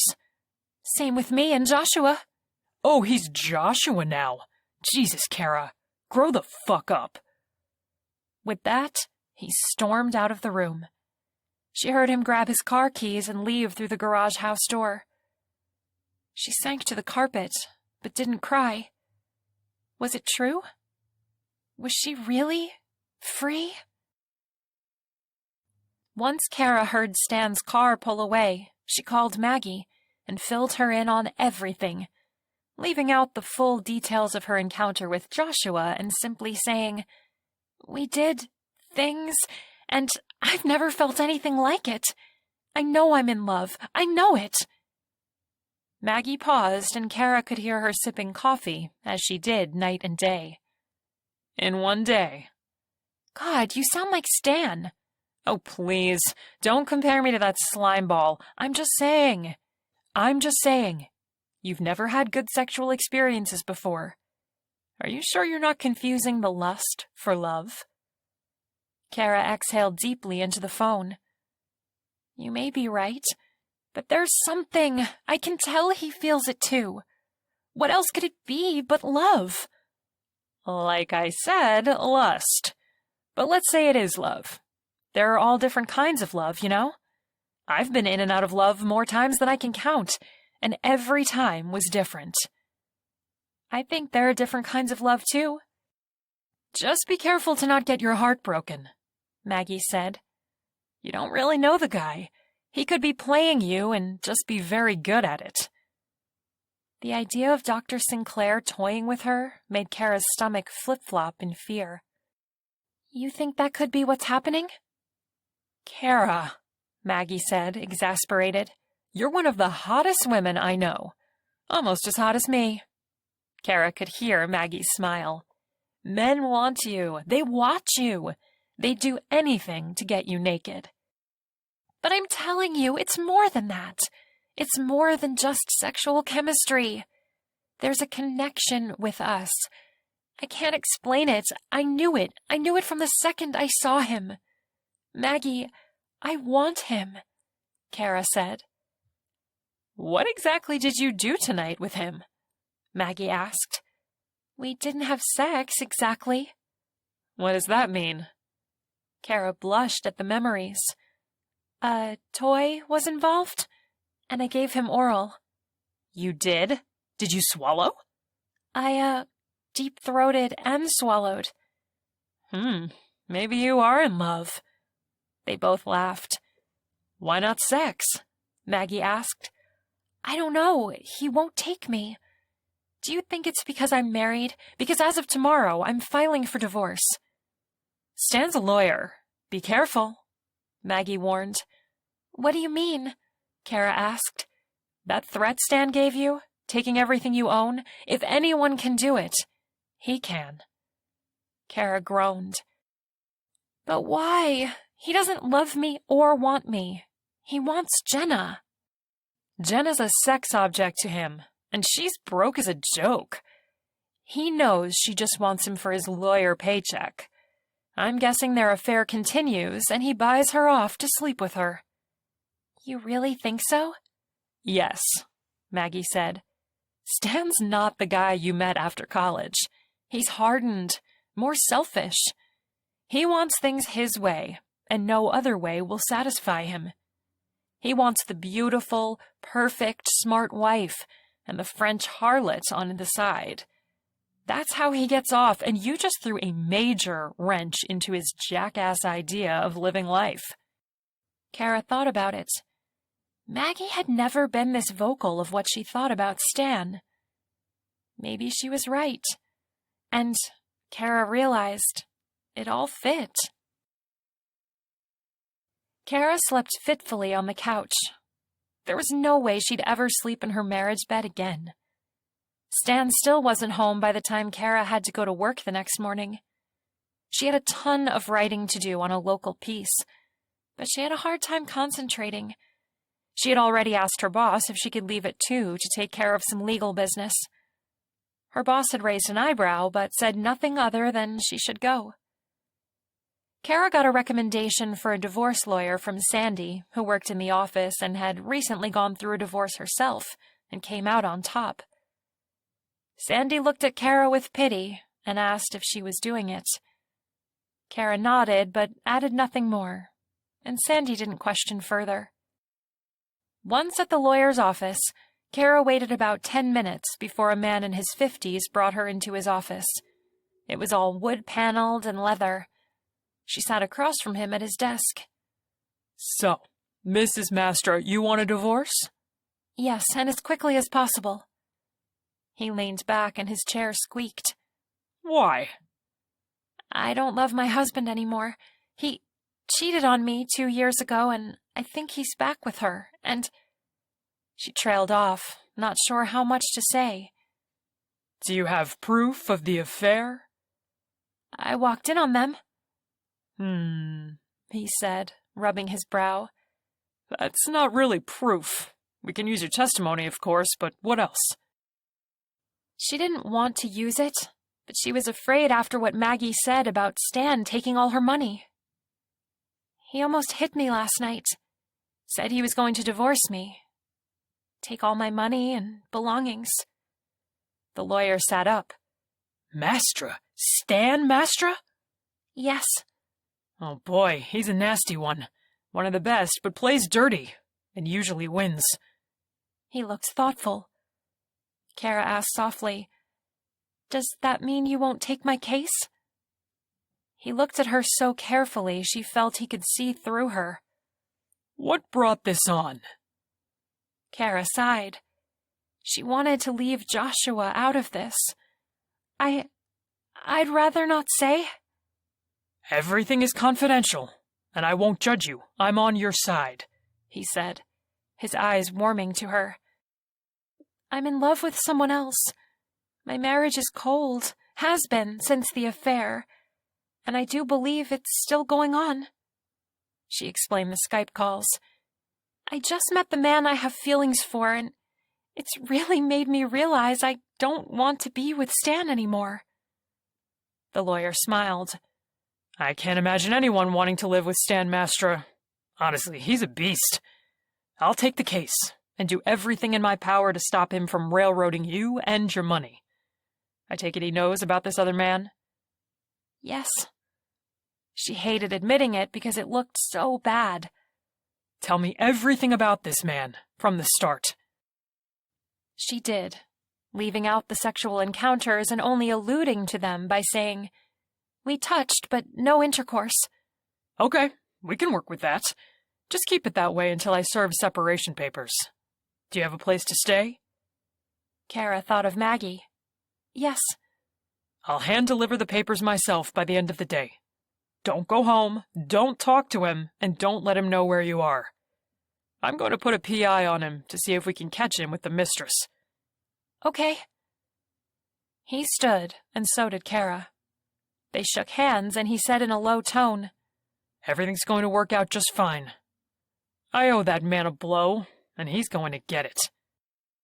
Kara didn't question why this lawyer had a grudge against Stan, but was encouraged. She smiled and thanked him. She drove straight to Maggie's, but Maggie wasn't home. She called her cell, but it went to voicemail. Maggie worked from home doing sales work. Where could she be? Why wasn't she answering? She thought of Joshua. Should she go to him? Kara got back in her car and drove to his downtown office. It was close to 5 now, and she hoped he'd still be there. His car was in the lot, but no others. She climbed the stairs to his office. The lobby door was locked. She knocked. No answer. She tried to see through the wavy glass into the lobby, but only made out blurry colors. She knocked again, more loudly this time. A moment later, the door opened and Joshua stood there in a black button-down and black slacks. He looked like a magazine model. His whole face brightened. Kara! Hi, she said, suddenly shy, remembering the night before. I had nowhere to go. What? He guided her inside and to his office, locking both doors behind them. You look upset. What happened? Why don't you have somewhere to go? I filed for divorce today. Did she imagine it? Or did Joshua's face relax and his eyes flash? Why? You know why, don't you? She asked, afraid of the answer. What if she was just a toy to him? What if he did do what they did with all the ladies who couldn't enjoy sex? He sat down and propped his fist on his chin. Sit down and tell me why. I want to hear it. She sat across from him, pulling her long hair behind her back, wishing she weren't in work clothes and looked more feminine. It's because of you. Us. What do you mean? His face revealed nothing now. The things we did, the way we talk. I know it's only been a couple days, but... Joshua? What is it? His eyes had grown dark, and he clasped his hands together between his knees. You're saying you're leaving him because of the things I made you feel? Yes, that's exactly it. Because I gave you orgasms. It was a statement. You don't even know me. Was he angry? I have feelings. Feelings for you, and not just because of that. Kara's anxiety was at peak level. She couldn't read him. He sighed, stood up, and did his pacing routine, finally sitting on the bed and looking at her. The dark expression was gone, and replaced by softness. Kara, you're so beautiful and lovely. How could any man not die to hear you say words like that to him? But what we did, twice, I might add, is wrong. We can't carry on. But... Kara was at a loss. My lawyer said I had to find a place to stay. I went to my best friend's house, that's Maggie, and she wasn't at home or answering her phone. I didn't know where else to go. Joshua's expression changed again to worry. Why would your lawyer say that? He said he knew Stan, but that didn't explain why I shouldn't go home. I got the impression he thought that after Stan got served, he might do something. My lawyer implied that Stan isn't the man I thought he was. And who did you think you were married to all these years? Kara sighed and shook her head. God, I'm so naive. I just thought he liked to read and keep to himself. He curses a lot, sure, but so does Maggie. Lots of people do.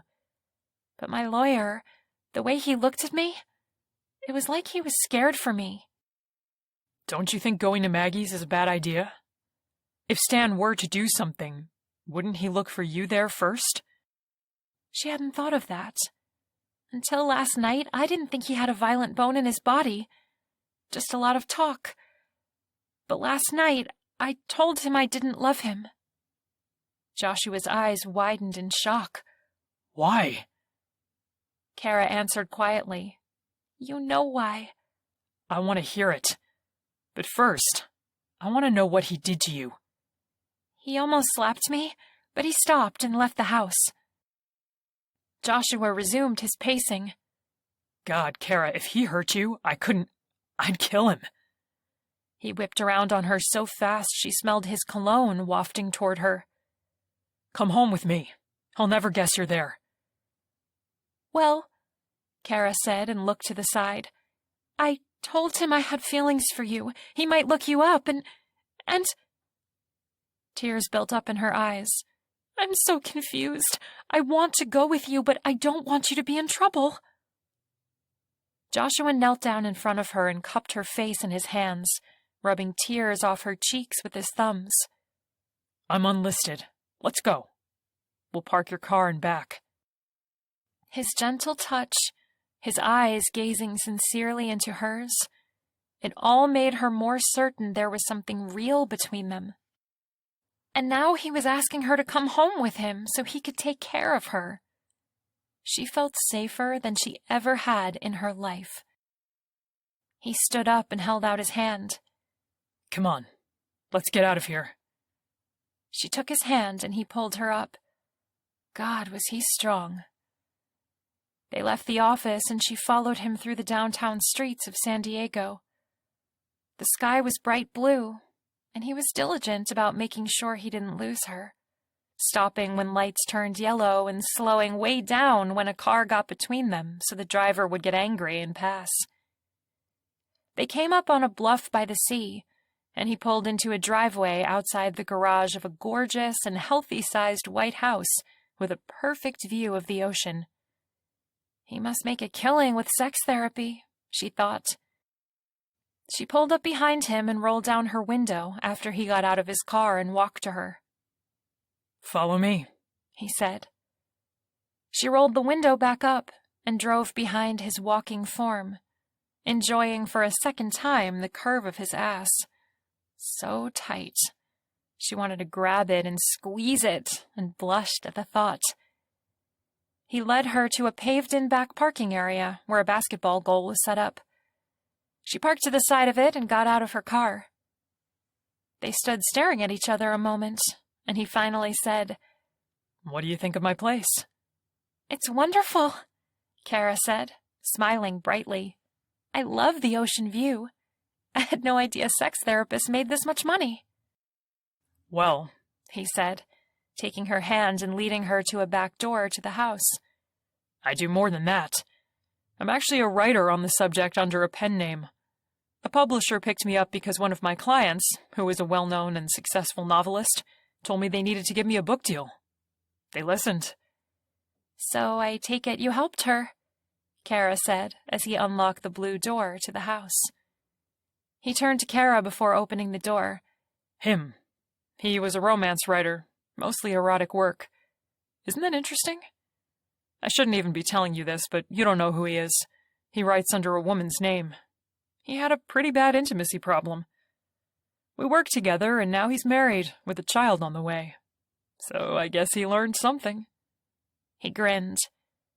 Kara couldn't help herself, and with a grin of her own, she said, Did you use the toy on him? He laughed. Come on in. And no, I didn't. They walked into a beautiful kitchen with black granite countertops. There were dark wooden doors on everything, even the refrigerator. Wow, Kara said. Thanks. I love my home. I hope you feel comfortable here. So, why do you have that toy in your office? Kara asked with innocent curiosity. He put his keys on the counter. Sometimes I ask clients if they've ever used one or seen one. I let them handle it and teach them how to use it as a masturbation tool. I recommend they get one. He saw Kara's face and added, I wash it every time after someone touches it. Why would you teach someone to masturbate? He winked at her. It's the first step to figuring out what you like. Kara leaned on the counter. I think you figured out what I like without the toy. And with, he added. smiling with the kind of pride a man gets when he makes a woman squeal. "You're a tease," Kara said, laughing. Let me show you the rest of the house. He led her through room after room of beautifully furnished and colorful decor, then took her upstairs. I have 3 bedrooms. One I sleep in, one for writing, and one for guests. Do you have many guests? My parents and sister visit in the winter. They're from Michigan and love getting away from the cold. That's nice, Kara murmured while standing in his bedroom, looking at the large bed with a big black velvet comforter and red sheets. Looks like you sleep in finery as beautiful as you dress. It's for the ladies. He winked at her, but she felt a twinge of jealousy. How many women had he bedded here? As though reading her mind, he said, I don't sleep around, if that's what you're wondering. I'm more of a monogamous type. I've been in 4 longer-term relationships, and all of those were before the writing gig started. This bed has ever only held 1. He ran his hand down her bare arm, and it gave her thrilling chills. Oh, I wasn't thinking anything like that, Kara lied, but she was happy he was the monogamous type. Yes, you were. You forget what I do for a living. I read women's minds. But yours, sometimes hard to understand. He sat on the bed. Me? I'm an open book. Not much to know. He tilted his head and curls fell over his cheek. You're mysterious to me. A journalist who never talks about work. A beautiful woman who has no idea what she does to men. And it's not just your appearance. There's a delicacy about you. A gentleness. A genuine, sweet heart that keeps everything inside. He smiled softly at her. She smiled back. Thanks. Nobody's ever said anything like that to me before. Well, that's what I see. And I'm pretty good at reading people. He patted the bed next to him. Have a seat. Feel the velvet, just for a sec. She did and ran her fingers over the soft bedding, indulging in a fantasy about him slinging her back, slowly taking her work clothes off and making love to her for the first time, slow and sweet. She didn't blush this time at the thought, but her thighs felt warm. Want some dinner? I'm not that great of a cook, but I make mean sandwiches. You like ham or roast beef? He asked, bringing her out of her daydream. Both, she said. Then you'll get both. I have Gouda, too. Her mouth watered. She hadn't eaten a thing all day. They went downstairs to the kitchen, and he got busy making sandwiches with mustard, cheese, and both kinds of deli meat. They talked about light-hearted things, and he asked her a lot about work. She told him she mainly penned local crime stories. He stared at her, a glob of mustard landing on the counter after dripping from his knife. Are you serious? I never would have guessed. What did you think I reported? I figured you were writing about house-cleaning tips. He grinned. See? I told you there's more to you than meets the eye. House-cleaning tips? Ugh, you're so mean. She couldn't help but flirt with him. He made it so easy. Does it ever depress you having to write about all that? He asked. No, I find it interesting. I like true crime books and nonfiction, too. I guess there's a dark side to Kara Mastra after all, he said, cleaning up the mustard on the counter with a paper towel. What will your last name be after the divorce? She wanted to continue the flirting with Sinclair, but held her tongue. That might be pushing too hard. My maiden name is Marie. 2 first names, he said. Mom told me never to trust a person with 2 first names. But Cara Marie is beautiful. What is that, Italian? We don't know our family history. I don't have the greatest relationship with my parents. We don't talk much, just at Christmas and on birthdays. He placed a delicious-looking sandwich in front of her, and they sat at the counter side by side. Why? My parents don't like Stan. They also don't like that I work. They're old-fashioned, and even though they dislike Stan, they think I should have 3 babies by now. Whenever I talk to them, all they do is chastise my lifestyle." He looked shocked and raised both eyebrows with his sandwich held in the air before his mouth. Your lifestyle is perfect. You're beautiful and successful. Won't they be happy with the divorce? "No," Kara said, then took a huge bite of what was the best Sammy she'd ever tasted. After chewing and oohing and ahhing, she said, "Divorce is against their Catholic religion. They are extreme Catholics. They live in the Northeast," she added. "It must be nice for you to be close to your family." It is. I wish you knew what that was like. Maybe then... He stopped. "Maybe what?" Well, maybe you wouldn't doubt yourself so much, question yourself, and you'd have more confidence. They ate in silence, and once the food was gone, Kara said, "I have confidence about some things, but others, I don't know. I feel bad for my thoughts sometimes." That's classic Catholic guilt. "Don't play psychologist with me," she teased. He laughed. Occupational hazard. He placed their plates in the dishwasher and put the food back in the fridge. The sun had set. Want to go upstairs to the balcony in my bedroom? He asked. It looks out on the bay, and it's beautiful at night. Kara hadn't noticed balcony doors. But then again, her thoughts had been about having incredible sex while rubbing black velvet on their bodies. "Okay," she said. They went to his room, and he pulled black velvet drapes away from white doors framing glass. He opened the French doors, and they stepped out into the cool night air. Kara gasped. She could see the whole west side of the Bay Area, and even noticed boats all lit up cruising the waters. "It's so... oh my!" "I thought you'd like it," he said. They stood for a moment, admiring the scene, and then he gently put his arm around her shoulders. She turned her head and looked up into his dark night eyes. "You looked cold," he said. His fingertips traced circles on her upper arm, and goosebumps popped up. "See?" he said. "You have chills. Want me to get you a jacket? We can open a bottle of wine and sit on the patio furniture. Talk. Get you to relax. Stan's not here, and he won't find you." Kara thought carefully about what to say next, then blurted out, "You gave me those chills. Your touch. You." She looked back up at him, wanting him so much it hurt deep inside. His lips parted, and his eyes sparkled more than the lights of the boats on the bay. "Do you want to go inside?" he said in a low, sensual voice. "Yes." He led her back through the French doors and closed them and the drapes, then turned to her. "Kara, I want to try something with you. I think you'll like it." "What?" "First," he said, stepping close to her and tilting his head down to her, "I want to kiss you." She couldn't respond because his full, soft lips were on hers, and his tongue pressed against her own lips, asking for entry.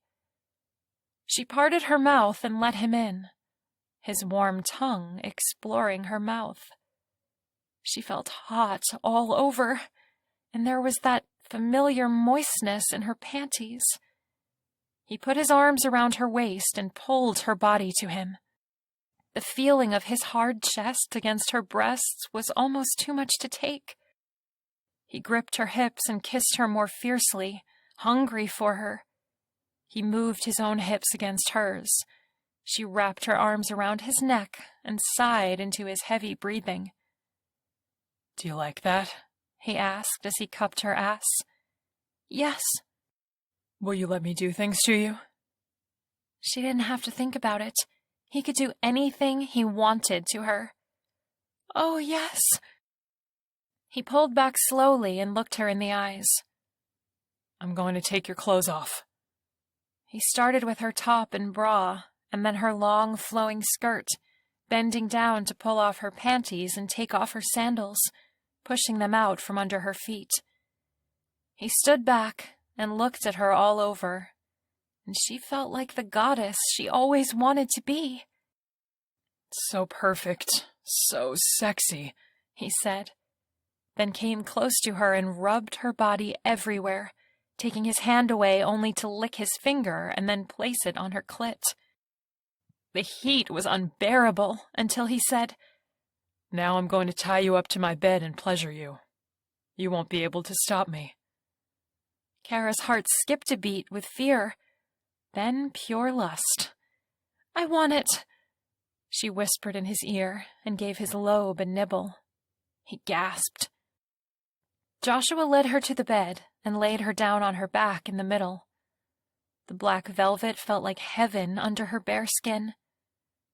"I want you to take your clothes off too," she said. "Not yet," he said. "I'm taking you, my way, and you're going to love it." He reached into a bedside table drawer and pulled out red silk scarves. "Lift up your arms to the headboard," he said in a gravelly voice. His breathing was labored. She did as he said, and he tied first her right wrist, then her left wrist to the bedposts. The silk was soft and didn't hurt. She was loving it, exposed, being taken. "Spread your legs to either side of the bed," he commanded. She did as he asked, and he tied the other two scarves to the bed frame under the bed. She pulled on her bindings, but she was stuck in place. He lay next to her and asked softly, "How do you feel?" Breathlessly, she told him, "I want you." "Not yet," he said. "I want you to tell me what you told Stan about us." Without a thought, knowing more than ever, she said, "I told him I'm in love with you." His eyes filled with passionate lust, and he kissed her so hard she could have come just from that. Then he ran his tongue all over her body, licking every inch of her. He stopped on her thighs and reached inside her with a finger from one hand while massaging a breast with the other. "So beautiful. Such a sexy woman. I want you now." Kara pulled at the restraints impulsively, but they didn't give. She wanted to touch him, and said so. "No, I get to take you. You'll love this, I promise." He slid off her and stripped his clothes. He may as well be an Adonis, she thought, looking over his sculpted, lean, and tan body. Her eyes drifted down to his cock. She had become very familiar with that part of Joshua the night before. Could it possibly be bigger? It looked hard as steel. He climbed on top of her, and with one great, hard thrust, he was inside her. She cried out his name, "Joshua!" Then, "Oh my God!" He moved hard and fast, thrusting and moaning, staring her in the eyes. She couldn't move. She could do nothing but let the man of her dreams have his way with her, and she loved every delicious second of it. It lasted forever, and he went from hard, fast thrusts to slowly rotating his hips and grabbing her bound hands, murmuring her name in her hair as he licked her sweat-soaked skin. Never had she known such pleasure.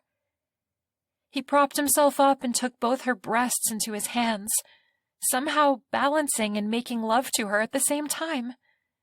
He pinched her nipples and then slid one hand down to her clit and rubbed in circular motions, bracing himself on his knees and her tit. She felt the building pleasure inside her and moaned, closing her eyes and pulling against the silken scarves, dying to touch him. "Oh, my God!" "Are you coming?" he breathed. "Yes, yes, yes!" His eyes closed and he pushed his dick into her harder and harder while he continued to rub her clit. "Oh, Kara!" he called out, and she felt him spill into her as her own orgasm racked her whole body. They came and came, and then he fell down beside her, both of them gasping for air. After they caught their breath, he asked her, Did you like it? What do you think? I loved it. He chuckled. Being tied up didn't scare you? Not by you. Well, maybe a little at first, but it also turned me on. I never thought something like that would be my thing. I bet you have a lot of things, he said. She giggled. I'd like to find out with you. He played with her hair. You have such beautiful hair. I guess I should untie you now. She giggled again as he unwrapped her wrists and ankles. He then pulled her under the covers and held her in his arms. He whispered, Did you really say that to Stan? Yes. He paused a moment. Did you mean it? She didn't pause. Yes, Joshua. That's how I feel about you. I know it's nuts. We met 3 days ago, but I just know. Then she asked shyly, How do you feel about me? He kissed her forehead. I don't know what it is about you, but all I can do is think of you. I don't know what it is about you, but all I can do is think of you. What I want to do to you, with you. Not just sex. I was afraid that's all you wanted, but I also just kind of knew there was something more. I can tell something about you, Kara. What's that? He kissed her nose. That you're genuine and sweet, loving and kind. I don't know how two people can fall in love at first sight, but I think we did. I've never known anything like this. Neither have I, she said, and snuggled into the crook of his arm. They lay like that for what felt like forever, rubbing, touching, and kissing now and then. Kara eventually fell asleep, wrapped up in him, and he in her. The bedroom was dark when Kara awoke to a sound. What had it been? She reached over to Joshua, shaking his shoulder. Did you hear that? What? Hear what? He asked, groggy with sleep. I don't know. I'm a soft sleeper. I just woke to some sound. I think it was glass. He sat up, instantly alert. He jumped out of bed and put on his pants. Stay here. He went to his closet and got a metal baseball bat out of it. Do you think... Stan couldn't have found us. I'll go see what it was. Joshua left the room. Kara felt bare and exposed. She was completely naked. She got a t-shirt and sweatpants out of Joshua's dresser. Then she turned on the bedroom light and sat on the bed, holding her elbows with her hands and rocking back and forth. She heard nothing more for 5 minutes. She watched the clock. Finally, she had to know what had happened to Joshua. What was taking so long? She called out his name, then, Where are you? Are you okay? No answer. As quietly as possible, she slipped out of the bedroom and down the stairs, where she was sure the sound had come from. The lights were off, and she didn't dare turn them on. She went into the living room and whispered, Joshua? A man's voice said, Not in the directory, but you can find anything on the internet. Kara whipped around and saw Stan's shadowy form sitting on the sofa. Where's Joshua? She asked, hearing the panic in her own voice. He won't be fucking you anymore, if that's what you're asking. Kara ran to a lamp and turned on the light. Stan had blood all over his face from a nasty gash on his forehead. He had a big, black gun pointed right at her. Kara thought fast. She hadn't heard a gunshot. That meant Stan hadn't used the gun on Joshua. What are you doing here? Looking for my wife. My ever-faithful, perfect wife whom everyone adores. Sarcasm dripped from his voice. We're separated now. I won't be your wife much longer. Damn, she forgot her cell phone in the bedroom. How could she be so stupid? Why didn't she just call the police? Yeah, I got the papers. Ripped them up. We made a vow, and you're not leaving. And you'll never fuck him or anyone else again. Got it? Where is he? She screamed. What did you do to him? Don't worry, I'm not a murderer. Yet, that is, unless you refuse to do as I say. Get in my car and come home with me. We'll pretend this never happened. Kara had always been weaker than most in sticking her ground, but her feelings for Joshua made her aggressive. Maybe even a little crazy, because she yelled, "I want to know where he is right now, you son of a bitch!" Careful with the language. I thought you were a lady. Tell me, did he give it to you good? That shriveled up pussy of yours, did it get some action? Or did he have to use lube like we always did? Shut up! Where is he? He's tucked away. Don't worry. He'll be fine when he wakes up. Now, he said, standing. Let's go. He waved the gun at her. Kara stood frozen a moment, then simply and quietly said, "No." He frowned. Think, whore. You screwed me over. You owe me. You come now. Kara backed away from him as he approached. She stumbled over her feet, knocking over the lit lamp. Odd shadows cast around the room, making Stan look wilder. "I'll never go anywhere with you ever again," she said desperately. Oh, yes, you will, he said, smiling with his lips but not his eyes. "No," she said again, louder this time.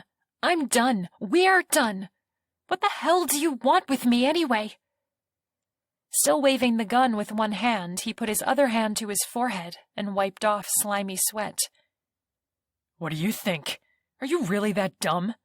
You're my face to the public world. You're the one that makes Mr. Defense Attorney not so horrible after all, and it's going to stay that way. He shook the gun. Move, you bitch, now! Go nice and slow, and I won't come back and hurt your boyfriend some more. What had happened to Joshua? What was Kara going to do? Book 4. In the odd shadows from the tipped lamp, Stan, with his bloodied face and his gun, looked like something out of a horror movie. A maniac who would do anything to get what he wanted. And what this maniac wanted was for Kara to get in a car with him and go to the place she once called home. And who knows what he would do to her when they got there? Although she was shaking with fear and anger, she steadied her voice. "You'll have to shoot me before I do anything you say ever again. Now tell me where Joshua is, and then get the hell out of here." Then, impulsively, she lied. "I called the police when I heard the glass break as you broke in. They should be here any minute." In a heartbeat, Stan was upon her, gun barrel shoved under her chin and his eyes glaring nightmares. So, you get fucked and now you think you have the power? The control? I'll show you what it feels like to really get fucked. He pushed Kara to the ground and lay on top of her, pulling at her sweatpants with one hand and unbuttoning his slacks with the other. Kara screamed in terror. "Joshua, please! Joshua!" She whipped her head around looking for the gun. Stan had to have dropped it right by them. Then she saw it just to the left of his knee, which was pressing her thighs apart. A wild animal instinct took over Kara, and she jammed her fist in between his legs and knocked him square in the balls. "Oh, fuck!" he yelled and rolled off her, curling up in a ball. She grabbed the gun and held it out in front of her. "You see this? I'll use it.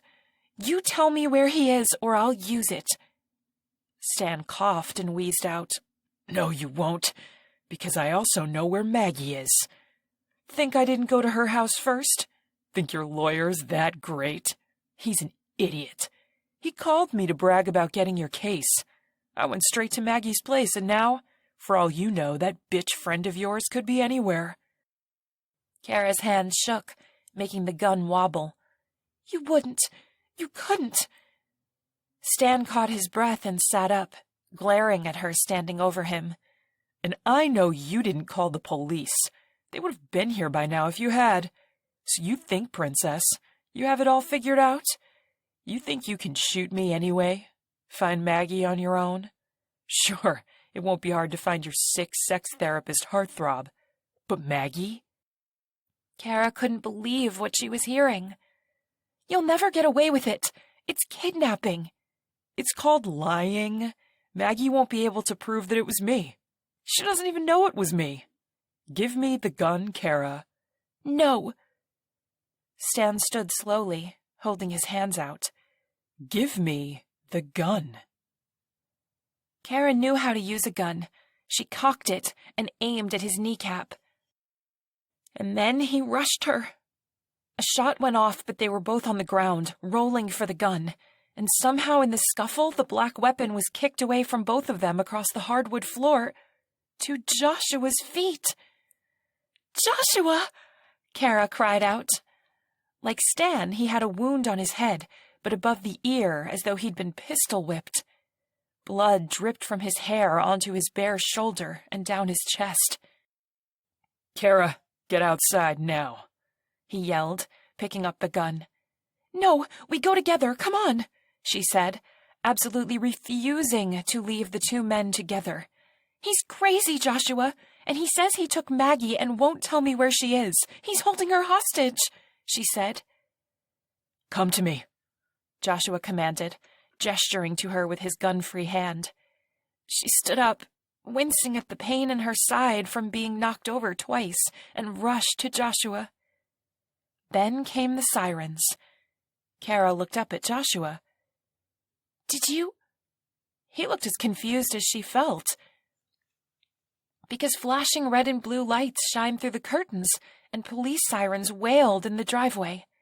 "No, my phone's upstairs," he said. "Well then, who—" Stan made one last stand by jumping up and throwing himself at Joshua with a primal scream. Joshua pulled Kara and himself out of the way, and Stan crashed into the glass coffee table, shattering it. He lay on the floor, knocked out cold, fresh blood cropping up on top of his blonde head where it had gone right through the thick glass. There was a pounding on the door. "Open up, police!" Joshua and Kara ran to the door, Joshua keeping an eye over his shoulder on Stan, and Kara unlocked and opened the front door. "Oh, thank God you're here! He tried to kill us! He kidnapped my best friend! He's—" Two men were at the door, one in a suit and the other in police uniform. "We know," said the shorter, suited man, looking around with beady eyes. "I'm Mannings, the PI your lawyer hired. I've been tracking Stan all day." The second man, a police officer, came inside and handcuffed the still unconscious Stan. "Out like a light," he said. "Call an ambulance, Mannings. You two are pretty tough. He had that gun?" He pointed at Joshua's lowered hand holding the weapon. Joshua put it on the floor and said, "Yes." Then he turned to Kara. "I'm so sorry. Did he hurt you?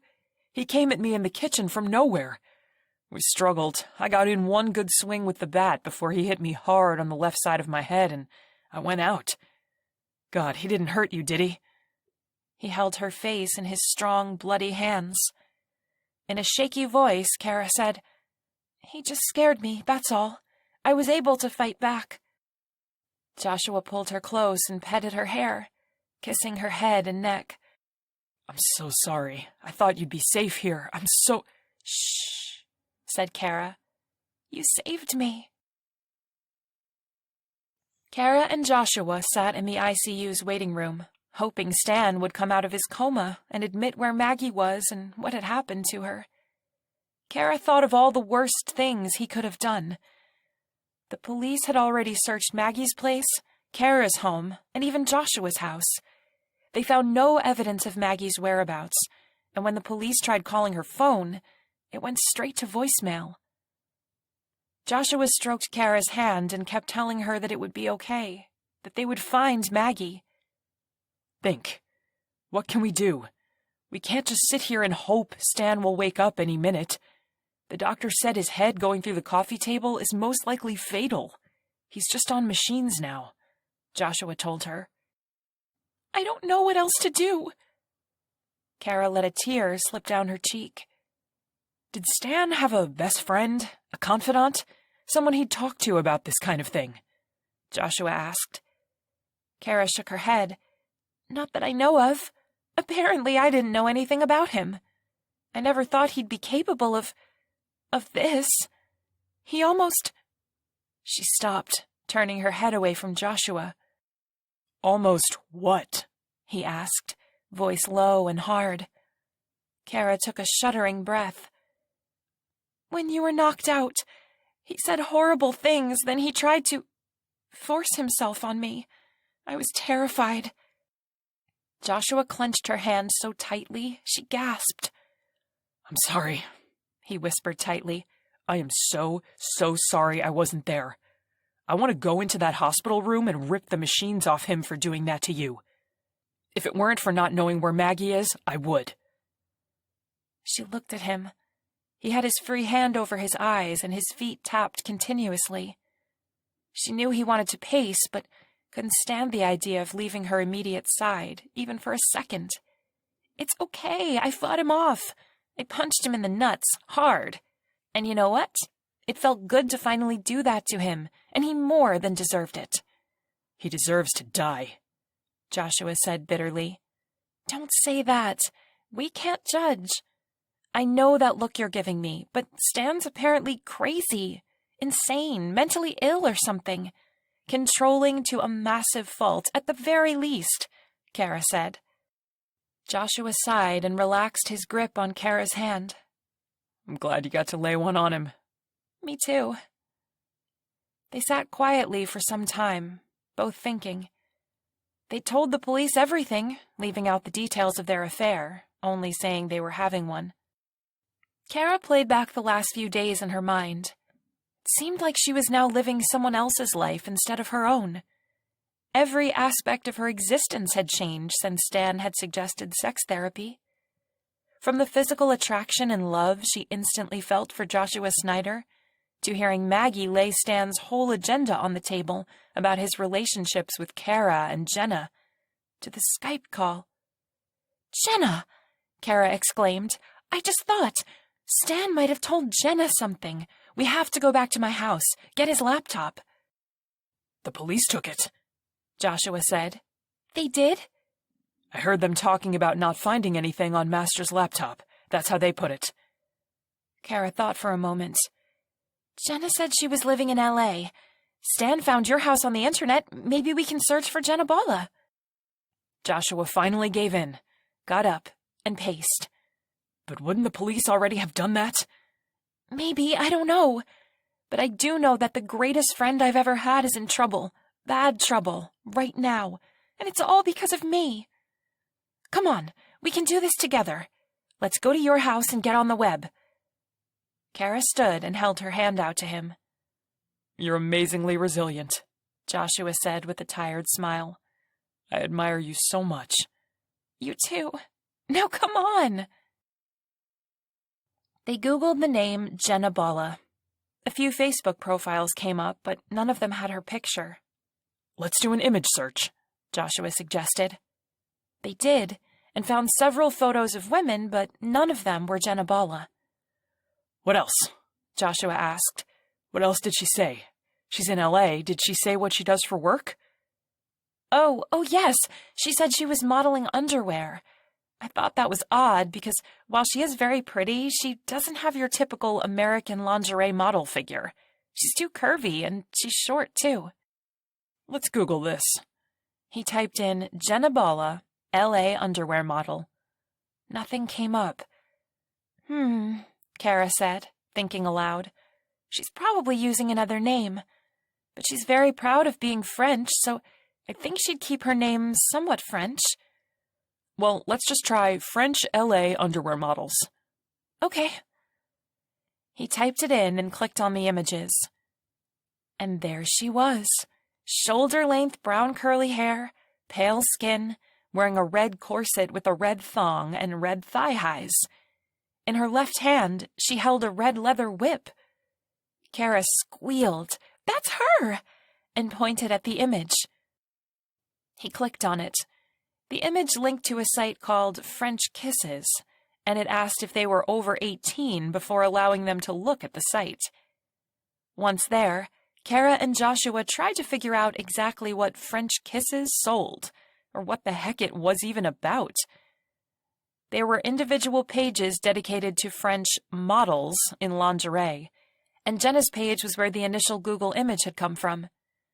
Her name on the page was Jenna Monique. There were a couple paragraphs about her likes: men with money who know how to spend it, nights on the beach under the stars, lace underwear, and dislikes: stingy people, riding the bus, messy bedrooms. The last paragraph cryptically described her lingerie. Kara, with her background in journalism, saw so many typos that the site may as well have been written by someone just starting to learn English. Joshua noticed this too, and commented on it. "Is there a phone number anywhere?" Kara asked. They poked around every page, but couldn't find a contact email or number. Just a physical address in L.A. Joshua turned to Kara. "I'll throw some stuff in a bag and we'll go," he suggested. "Shouldn't we tell the police?" Joshua tilted his head at her. "You think she's going to talk to the cops? Because whatever French kisses is, it's not the kind of place you want to walk into with police."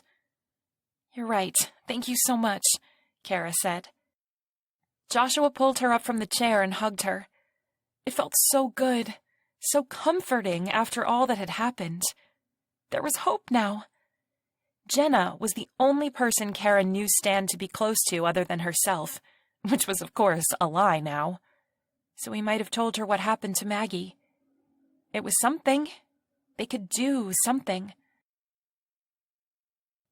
Kara was grateful they'd had time to shower before the upheaval of being interviewed by police and waiting at the hospital. She still felt icky, though. It had now been a couple days without a shower. They pulled into L.A. at sunset and followed Joshua's GPS to the address for French kisses. Kara had never liked L.A. and didn't know where they were, but the further they drove, the seedier the neighborhoods got. Trash piled in the streets, and all kinds of odd-looking people drifted here and there. And they did exactly that. Drift, seemingly without purpose. The GPS took them to a small strip mall with about 5 or 6 shops. All the storefronts had blacked-out windows. They parked at the edge of the lot and walked to Suite 919, the suite number they'd found on the internet for French kisses. The door was black glass, the kind Kara remembered seeing at Shallot's. "They can see us, but we can't see them." Written on the door was, "French kisses, something everyone needs." They exchanged looks. What was this, a brothel? "Maybe you should stay outside. Wait in the car," Joshua suggested.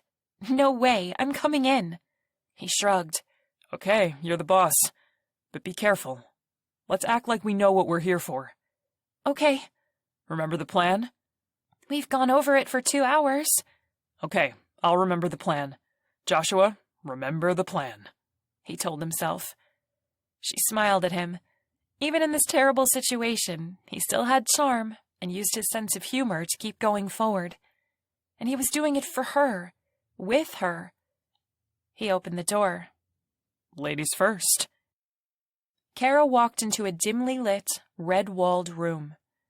There were black leather sofas and chairs in this lobby? Some dark wood tables held lamps with red lampshades, making the red walls even bloodier.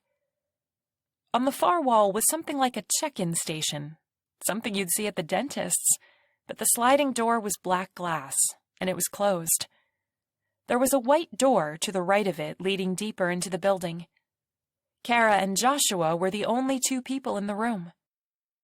They looked at each other, uncertain how to proceed, until the glass slid open and a drop-dead gorgeous blonde woman in a see-through white nightie greeted them with, "Hello, do you have an appointment?" Her fake French accent was so bad it could have come from a cartoon. The room behind her was just like the lobby, but she sat at a desk with papers and a computer on it. Joshua cleared his throat. "Yes, with Jenna Monique, please." The blonde tapped on the computer keyboard for a moment and then said, Oh no, I'm sorry. Miss Monique's full up today. You must have the wrong time. I've never seen you two. Is this your very first visit? They nodded. In the car, they had agreed that the less they said, the less likely it would seem that they didn't fit in here, whatever here was. Might I recommend another one of our fabulously beautiful French models for you? I can show you our catalog, the blonde suggested. My girlfriend here has her heart set on Ms. Monique, Joshua said. We saw her on the website, and no other will do. Quick thinking. Putting it on me, Kara thought. The blonde eyed Kara up and down. Is that so? Yes, she's the only one, Kara answered.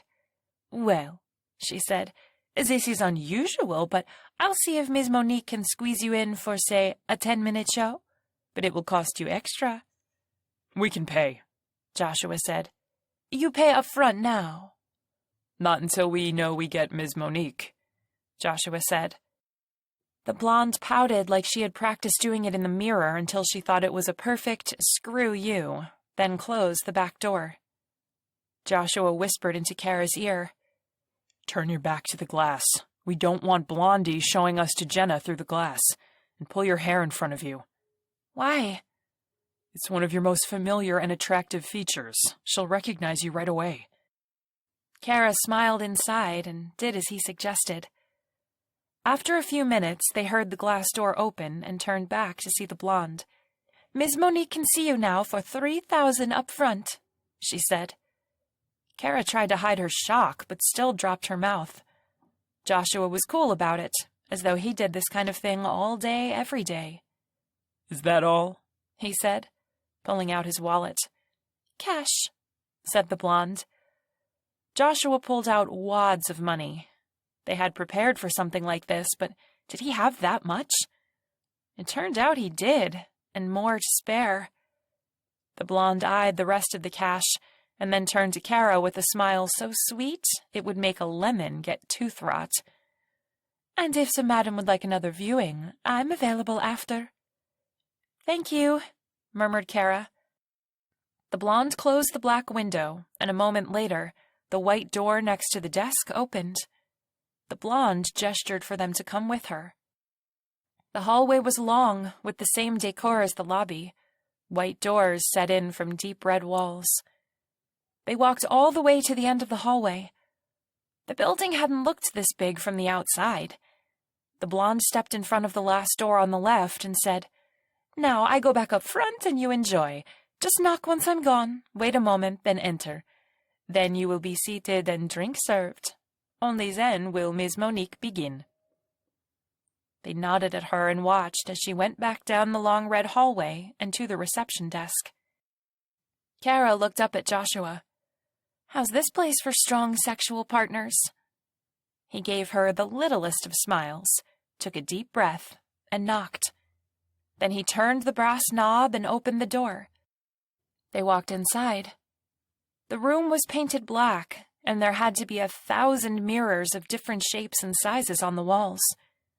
A stage was the centerpiece, with a white suede sofa in front of it. There was a small, round, wooden coffee table in front of the sofa. The stage was swathed in black curtains all around. Jenna had to be back there somewhere, and they just had to hope she wouldn't peek and see them before they got to confront her. Have a seat? Joshua asked. Kara sat on the left, and Joshua sat to her right.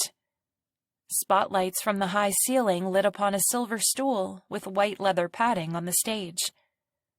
Another beautiful blonde in lingerie entered and opened a bottle of expensive champagne. She placed 2 flutes on the coffee table and filled them halfway with the bubbly. In another fake, thick French accent, she said to Joshua, Enjoy your French kiss. And you, pretty little thing, she winked at Kara, enjoy the show. She left, and neither of them said a word or touched their drinks. The spotlights dimmed and focused tightly on the stool. Jenna walked out in the same red getup as was on the website, looking down coyly and walking like a cat on a fence. That's when Kara realized she couldn't possibly see their faces. The spotlight drowned out her vision beyond the edge of the stage. She posed on the stool with her legs spread. What the website hadn't shown was that her panties were crotchless. In that very familiar and very real French accent, she said, "I do so love first-timers, miss. I wish we had more time together, but I have a feeling after our 10 minutes together, you'll want to come back." Kara couldn't help herself. She stood up and said, "Where the hell is Maggie, you whore?" Jenna jumped off the stool and squinted into the spotlight. "Kara? Kara Mastra?" Joshua stood up next to Kara as Jenna stormed off the stage toward the sofa and got in Kara's face. "What do you think you're doing here? Yes? Explain?" "No," said Kara. "You explain. Stan kidnapped my best friend, and I think you know something about it." Jenna's angry face smoothed out. "I haven't a clue what you're referring to." She eyed Joshua. "Who's this?" "You know who he is." Well, I don't know anything about your little friend. I haven't talked to Stanny in 2 days. He just dropped off the planet, no? He wants me to do this, do that, all the while. You get everything? The big house and the nice clothes, and you don't have to suck dick to pay the rent." Now her pretty complexion was blotchy and red, and tears filled her eyes. "I should just tell you, I should. He's so mean to me, and I love him. You never loved him. I do. And he makes me do illegal things and doesn't even text a word." Jenna huffed, sniffled, then said, "Get the fuck out of here and never come back." "I have to know where Maggie is. Look, Jenna, Stan's dying. That's why you haven't heard from him," Kara told her. Jenna's eyes bulged. You lie to make me tell you things. Out." It's true," Joshua said, breaking up their fighting. "Stan tried to kill us, and in the fight his head went through a glass table. He's living on machines." Jenna paled, leaving only 2 pink dots on each cheek. "Machines? Tried to kill?" She sunk to the floor and started sobbing. "Oh, my Stanny, what have you done this time?" She looked up, and Kara actually pitied her. Jenna did love Stan somehow, but now wasn't the time to get sentimental. "What do you know about Maggie?" Kara asked. "Oh, my poor Stanny, I have to see him. Oh, I have to get out of these clothes and get to the hospital. Take me, please, I beg you." "Jenna," Joshua gently said, "you have to tell us what you know about Maggie." "Maggie," Jenna whispered, "she's locked in at my place. Stan knew a man. He took her and brought her to me, and the man said, 'You lock her up, tie her to the chair.' And he gave me ropes, and she was already gagged. Stan had told me she was coming, but I didn't know it was like that. No, believe me. But I did it for him. You know, because I love Stan." She looked up at Joshua. "You believe me, right? You are a kind man. I can see it in your eyes." "I believe you," he said. Kara was trying everything she could not to rush and choke Jenna's address out of her. "Now," Joshua said, still calm as a pond, "take us to your place, and we'll get Maggie and take you to Stan." Jenna wiped her tears and stood up on shaky legs.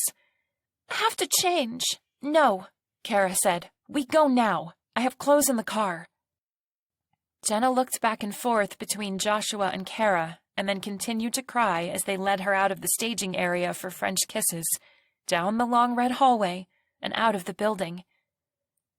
Jenna lived in an apartment about 15 minutes away. It was pretty nice, and Kara knew Stan had something to do with that. As soon as Jenna unlocked the door, Kara rushed in, screaming, "Maggie! Maggie, where are you?" "In there," said Jenna, pointing to a bedroom door. Kara crashed through it and saw her poor bestie tied up with nylon rope, wrists and ankles, lying on the bed with silver duct tape wrapped around her mouth and over her head. "Oh, my God!" Kara and Joshua quickly unbound crying Maggie, who threw her now free arms around Kara's neck and said, "I knew you'd find me. I knew you'd come. Oh, I was so afraid. I love you, Kara. Thank you for saving me. I have no idea what's happening. A week later, Stan came out of his coma, much to his imprisoned mistress's joy. When he heard that Jenna had been arrested, and all of what went down after he lost consciousness, he metaphorically held out his hands and asked to be cuffed. He was in big trouble. Maggie was traumatized, and Kara spent the whole first week back in San Diego with her, only seeing Joshua for dinner and a drink each night. The heat and tension built up between them, but Maggie needed Kara, and Kara's first duty was to her friend.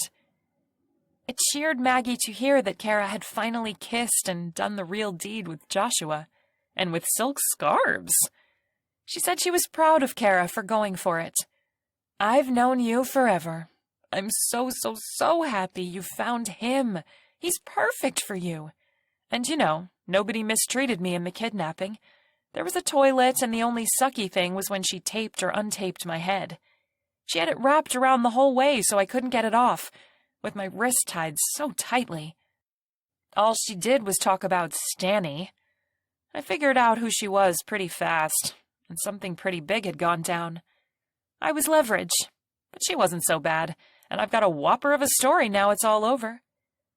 You're still going to let that guy Miguel interview me? Miguel. On the Friday a week after everything happened, Maggie told Kara to go and be with Joshua. I mean, you have no idea how grateful I am that you took such good care of me this week. I was still freaking. But I'm okay now, and you two need a night. I think you should move in with him, but that's only my opinion. Kara hugged Maggie. Thanks, Maggie. I love you, and I'm so glad you're okay. I was terrified when I thought... But it didn't end up that way. We're good. Now go get you some. Kara showed up at Joshua Sinclair's house at 7. She wore that long, flowy green skirt she'd had on the first time they met, and a pale yellow tank top. Joshua said yellow made her hair look like heaven. He cooked spaghetti and brought it out to his balcony, and they ate by candlelight, sipping Pinot Noir and talking about all the insanity they'd been through in the last few weeks. I never thought anything like this would happen to me, he said, sipping his wine. Me neither. I mean, I feel like I'm a different person now. Like I woke up, Kara told him. He took her hand. It's not just the stuff with Stan, Kara. It's you. You've changed everything for me. I've never felt this kind of passion for anyone, and the sex is the best I've ever had and ever will. I know it. Look at me. She had been gazing down at her empty plate, slightly blushing with pleasure at his words, and now she raised her eyes to meet his. They smiled at each other. Kara, I'm so in love with you. I'd do anything to be with you for the rest of my life. Kara grinned, then laughed. Then they both laughed, and she cried out for the whole neighborhood to hear, I love you, Dr. Joshua Sinclair. He picked her up right off her chair and carried her into the bedroom. He whispered in her ear, I'm going to take your clothes off now. No. No? He cocked his head to the side. No, I'm going to take your clothes off, and you're going to do exactly what I tell you to do, and you're going to love it. I'm going to make your dick so hard and hot you could weld with it, and then you're going to come like Mount St. Helens. He was without words as she slowly pulled his t-shirt up and over his head. His curls flopped into a messy pile of sexy around his ears. She rubbed his chest with her fingertips, then stripped him of his pants and boxers. Stand back and let me look at you, she told him. He took a step back. She examined every part of his exquisite form, and then said, Turn around and face away from me. Shouldn't we close the balcony doors? No. Now turn around. He did. She walked behind him and finally got to play with his ass. She squeezed his cheeks together and smacked him hard on both sides. You're so tight. God, Kara, have I turned you into a monster? He joked. You may have. Now sit down on the bed. He did what she asked as he put a record on. It was the band they'd seen play on that strange first date. Kara stripped to the tunes of acoustic indie pop, writhing and twirling and bending every which way while watching his reaction. "Touch yourself," she commanded, "while I dance for you. I want to see how hard you can get. If I'm not impressed, I'll stop dancing and put my clothes on." Yes, ma'am. He slowly stroked his cock, and she saw beads of sweat on his temples. She continued to sway her hips, and at one point she pulled her breast up and sucked her own nipple. He moaned. "I didn't know I could do that," she said. Please, Kara, I have to have you, now. "Not yet. I'm not finished with you. I'm not quite convinced." Ugh. "Keep touching yourself and lie down," she sang, as she got on the bed and ran her full breasts up his legs and around his dick. His hand found her breasts and started to touch, but she said, "No, not yet." She rubbed her tits all over his chest and then put one in his mouth. He sucked it happily, breathing heavily and moaning, Please, I need you. "Not yet," she said, as she crept further up his body until she was sitting on his face. "I'm going to ride you now, but you better keep touching yourself," she said. She gently lowered her sensitive, dripping pussy onto his soft, thick lips. She rode him until that build started, the magic in her belly, and then she made herself stop and slithered back down the full length of his muscular body. She took his hand off his cock, pinned both his hands above his head, and said, "I'm impressed." Then she drove him into her hard and strong. She was so wet that he slid in and out with perfect ease, and he called out her name, pulled her hair, and slapped her ass. She grinded against him, finding his pelvic bone and circling her clit on it, but not so hard that it would hurt him. She could feel his dick hitting that special spot inside, and her clit was getting pleasured on the outside. God, you're so good at this, Kara. I love you. I love you. "It's just because I have an excellent teacher," she said, as she felt the rise of orgasm coming. She could tell he was close, too. And then they exploded together, and the world went white, just like the first time in his office. It went on forever, pure ecstasy, and then they collapsed, her on top of him with him still inside her, sweat pouring over their bodies. Kara, he said, you are the teacher's pet. The end. This has been Dark Desires, Complete Collection. Written by Lucia Jordan. Narrated by Lula Larkin. Copyright 2021 by Wild Hearts Romance. Production copyright by Wild Hearts Romance.